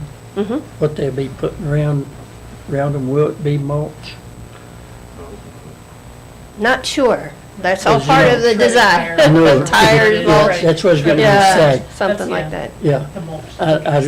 I'd rather see the shredded tires and Okay. type, because I know a guy, of course, this has been a few years ago.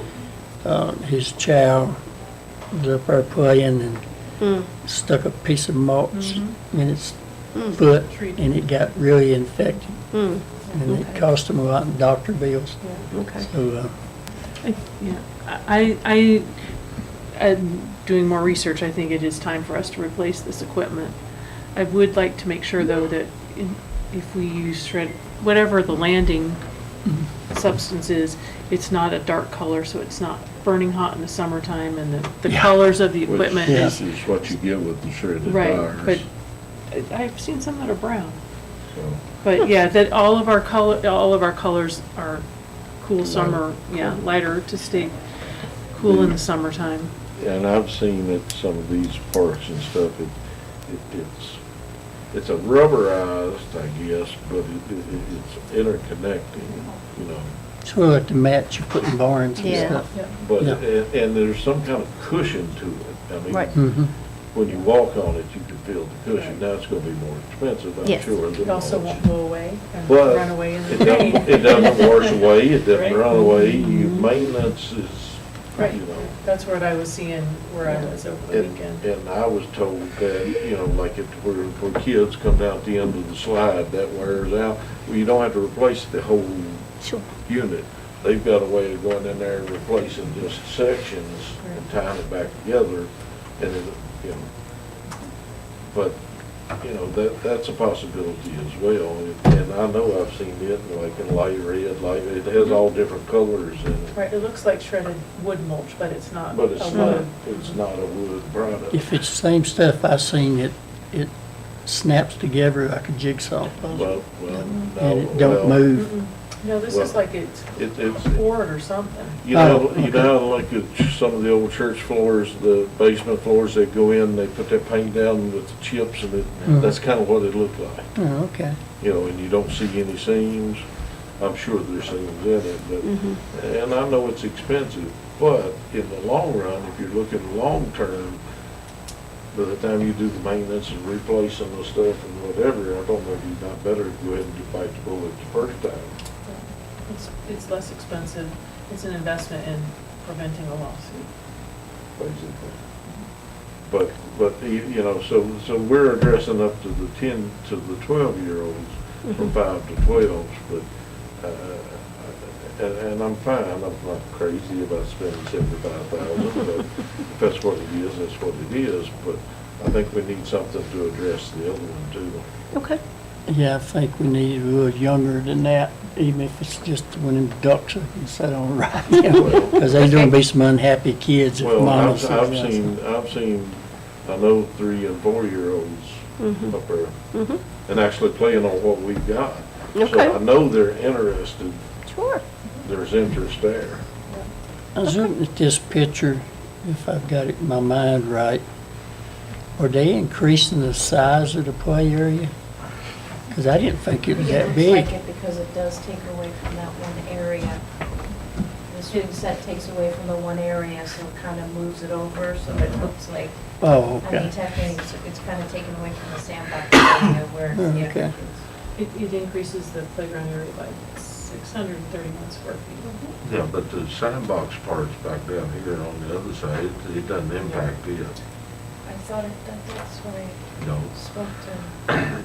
Because on the one side of the building, you've got the main playground we have right now. Then on the other side, down toward the ballpark fence is where your other one's at. Not connected. They're not connected.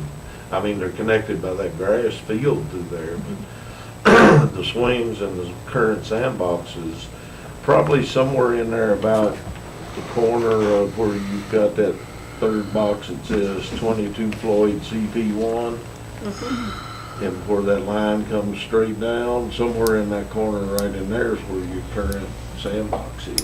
Okay. Okay. So it sounds like it's important to make sure we keep a sandbox space Well, as I we're don't know remodeling if it's a this. sandbox, it doesn't have to be a sandbox, that's good, Mhm. but we need a space for this, you Small, know. okay, If nothing else, we need to fix what's there right. and put the proper seats for the smaller children and, you know, whether it's the seat that comes up and you got the legs that go through, or if it's one that's got the fold-up piece that's down. But they haven't been there for a long time, so.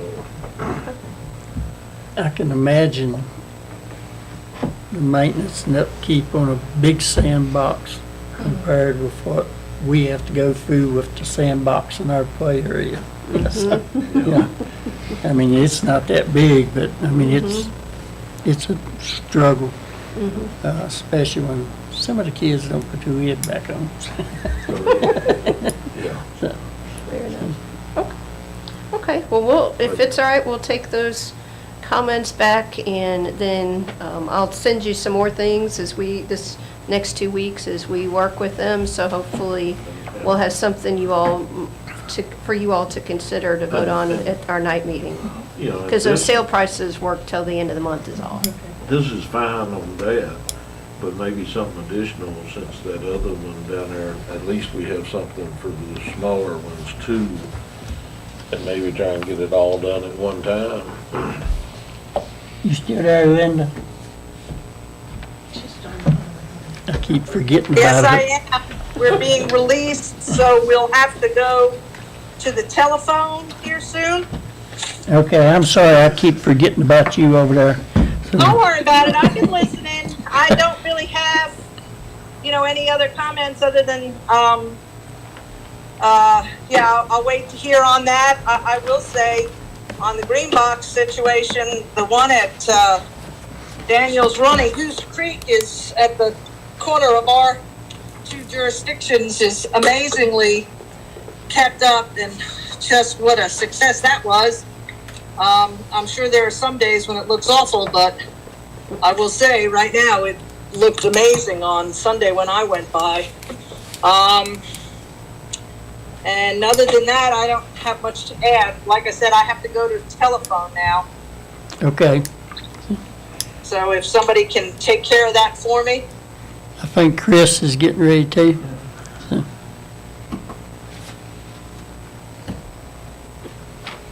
Is that on that?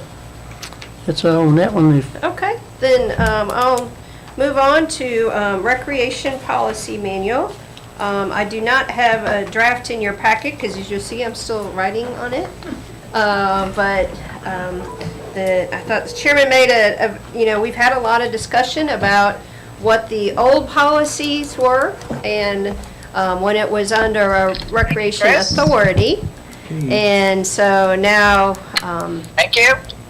Thank you. Okay, so when we were under a recreation authority, we've really, we have a lot of thoughts about what was in there, but we haven't really come across the exact document. So instead, Jacob has put together a draft for me that's 15 pages of recreation policies and it covers all kinds of things.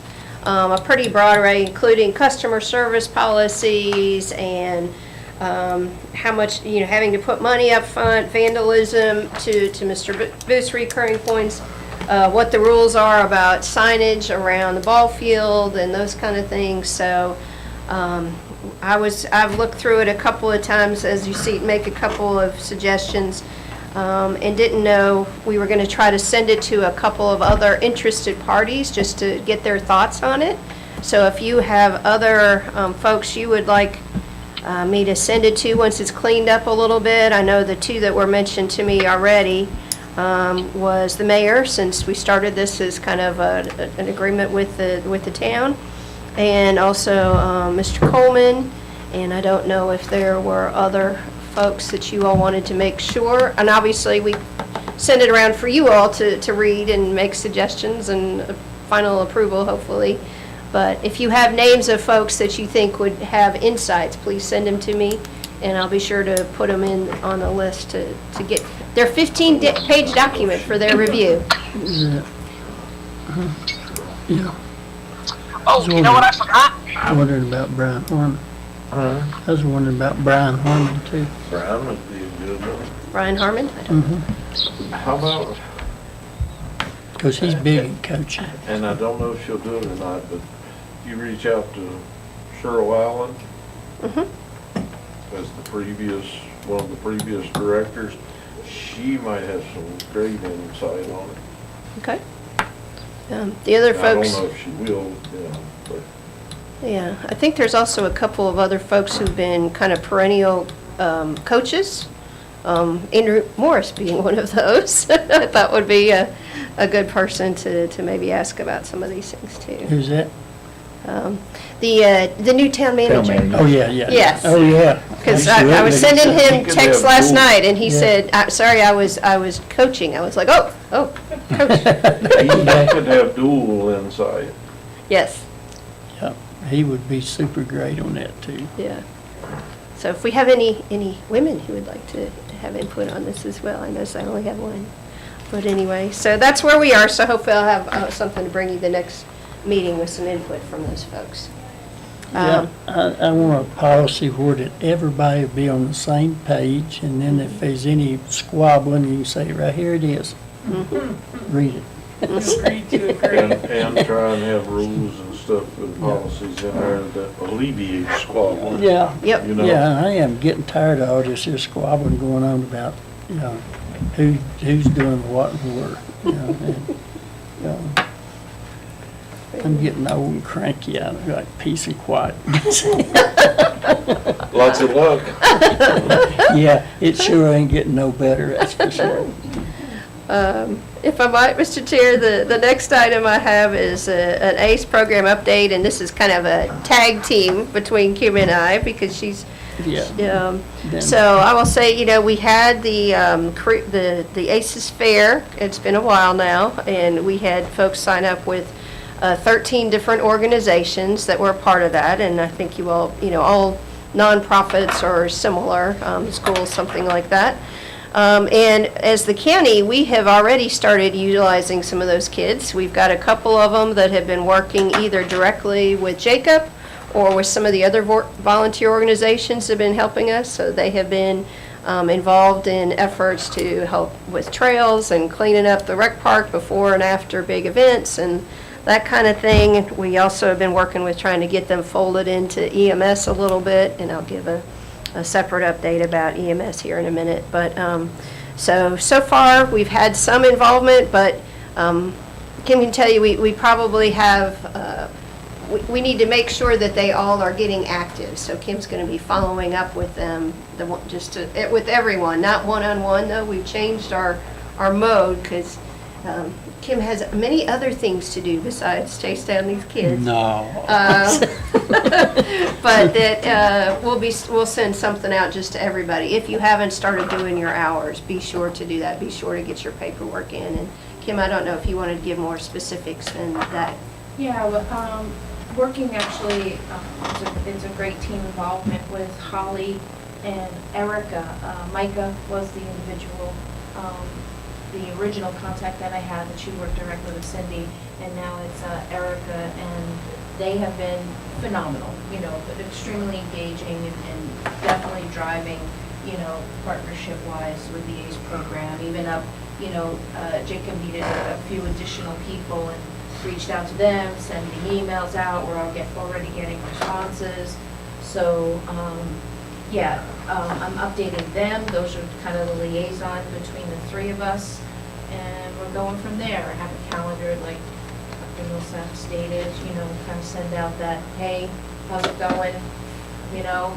Mid-August, got to wrap it up, where are we at, and see how we can make sure and support anybody who's, maybe somebody who needs a couple more hours, we can help facilitate that. But otherwise, it's been quite empowering, and I think a little bit different, but empowering the kids to manage their hours for the purpose of assisting them, in the future. So I think it's a good initiation.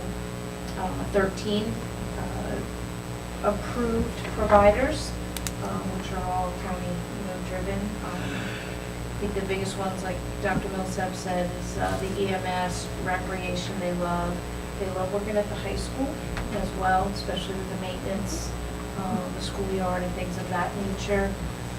Those have been like the three partnership for Floyd is another big one that seems to be very positive. So we just continue to support them. And everybody's following the procedures, which is good. So everything's covered by the county, applications, releases, and things of that nature. So we'll continue to persevere.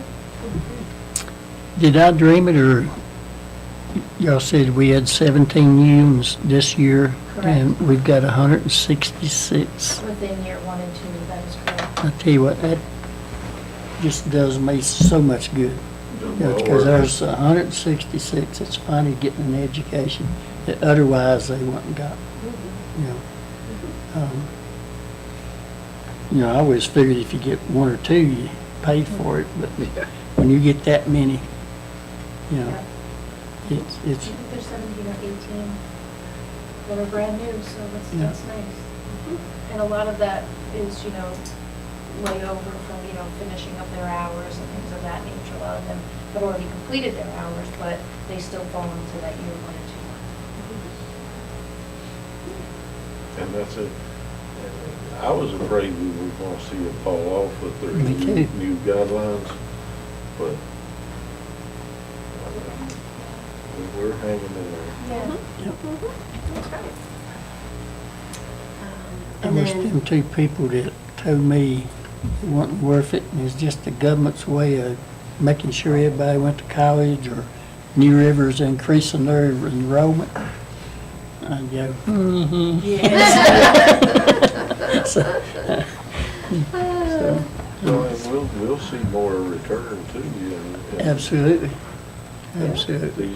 These people coming to work here, or not just here, but all over the county. It's a win-win. It is one of the best programs and things that the Board of Supervisors spend money on in years. I don't care what anybody's is, in my opinion. Yeah, we getting a return that we can't see and put our hands on, but it's gonna show up down the road.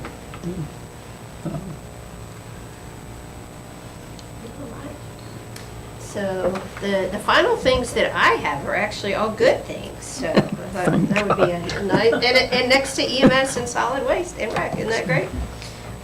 So wanted to remind you, of course, we have a number of pretty sizable events coming up at the rec park the next 3 weekends. including the softball All-Star Tournament, plus our All-Star Tournament will be the next couple of weekends. And we will be utilizing some of the A students to help us with that and help with some of the costs about that. And and they'll be using the new bear boxes. They're all placed, so that's great. So I want to let you know, remind you all about that, so feel free to stop out there. And I will say that Jacob has made Sunday afternoon at the park pretty much part of his regular schedule to go out after things have been done to make sure everything's cleaned up, so appreciate him doing that. On the solid waste front, we are very close to fully staffed, and in fact, we've actually hired someone as part-time to help out a little bit when the moments we are not fully staffed. And so far, that seems to be going pretty well.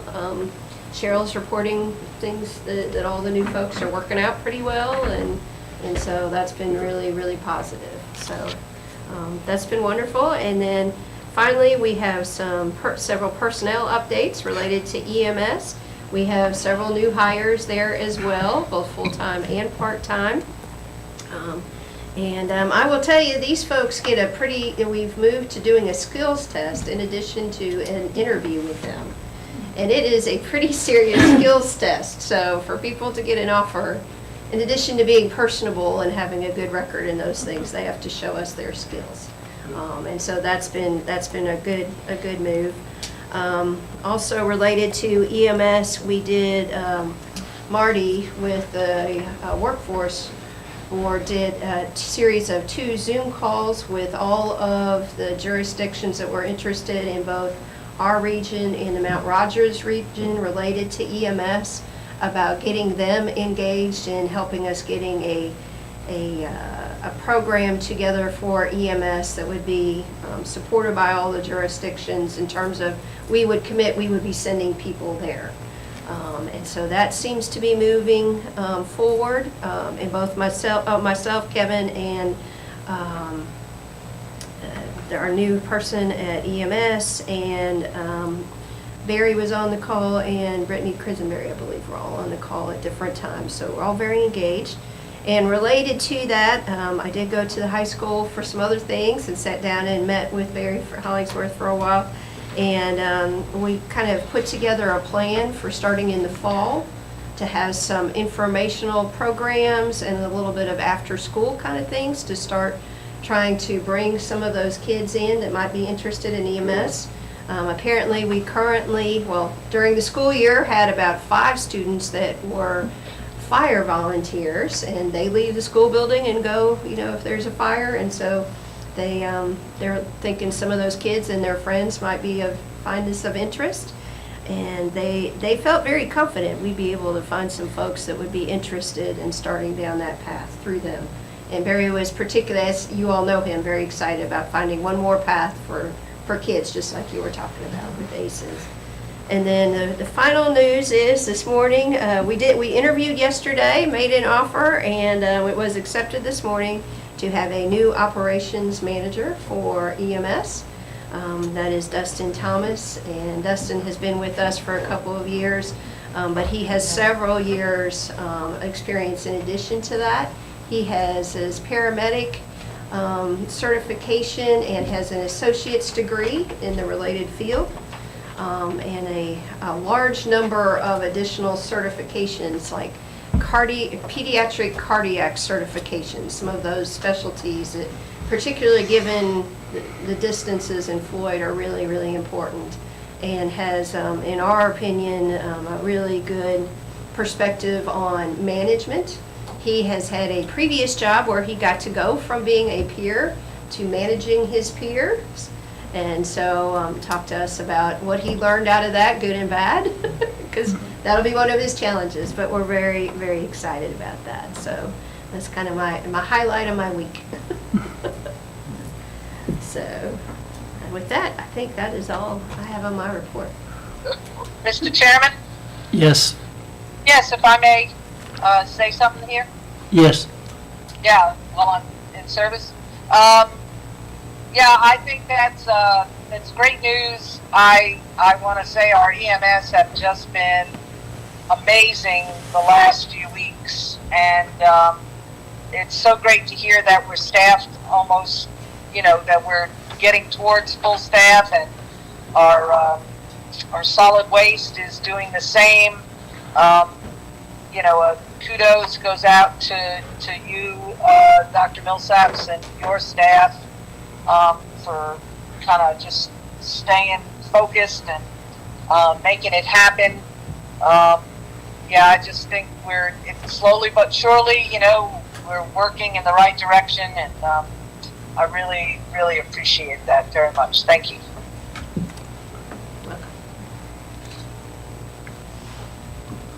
Any other comments?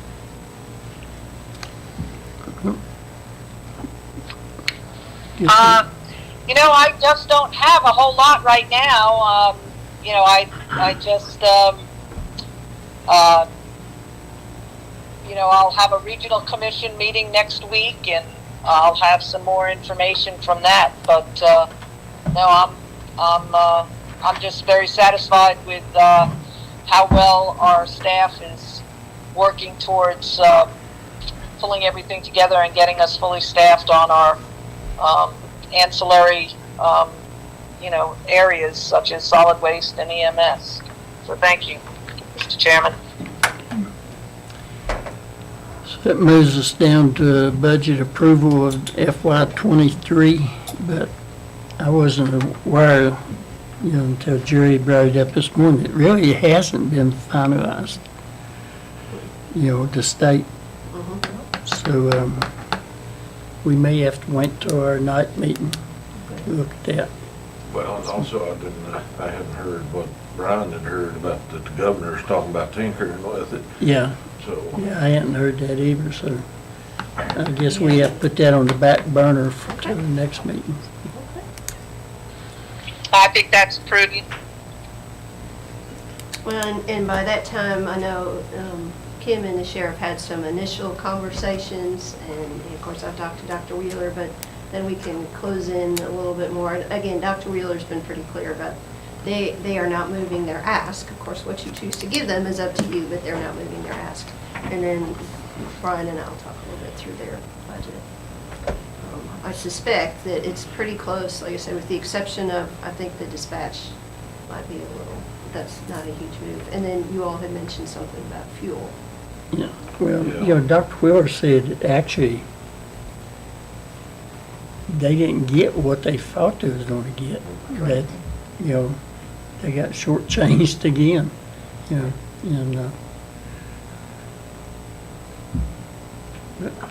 in this fuel situation, I don't know,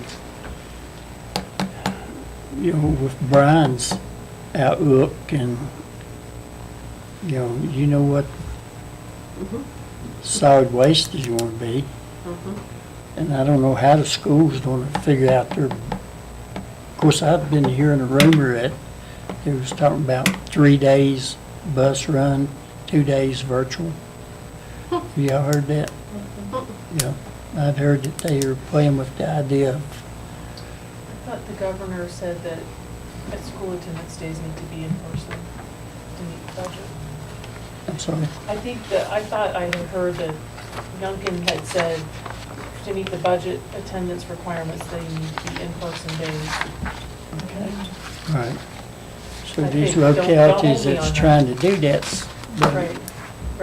back up upon it again. Right. Yeah, I hadn't heard that. Yeah. There's a lot of things floating around. Yeah, there are. Until signatures are on the bottom. It doesn't matter what they say until the dust settles. Well, there's too much darn politics going on and with the budget and everything else, and you're well aware of that as I am, but I want to get a hold of them sometime and just shake them. Yeah.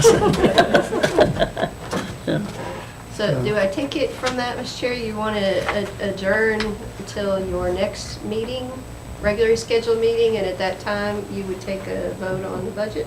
Is that, I don't want to put words in anybody's mouth, I'm just trying to make sure that we're clear what we need to do. We'll look at it again. So we're not doing the budget workshop then after this?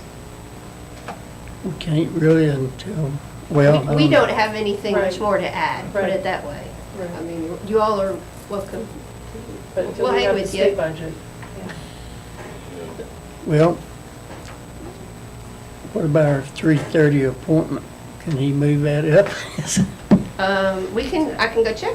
Yeah, Let me go check. yeah, because, yeah, our new truck, Oh, yeah. We was gonna see the new truck. yeah. Yeah. By crack, if I'm gonna pay for it, I wanna see it. So, yeah. Take a, Well, you yeah, we wanna would adjourn. adjourn? Oh, okay. We can go ahead and adjourn and, Okay. So move. A second. and How about that? and everybody said aye. Aye. Aye, aye. So we're gonna, on a motion to adjourn the meeting to the next meeting, which would be on July 28th at 7 PM. Make it June 28th. June 28th. I would take that, July. Drunken dream. I think we would catch the state's June- attention Exactly. rather largely. Right, June 28th at 7 PM. Mr. Booth, Yes. Ms. Bechtold, Yes. Mr. Cox, Yes. Ms. Cookenbook, Yes, although I think the time at 7, I think we were thinking maybe earlier. Is that what I heard? For a budget workshop in front of it? I mean, that's what I was hearing. I don't know. I'm just trying to get clarification. Depends on how much, I didn't depends on hear what all that. we got going on that night.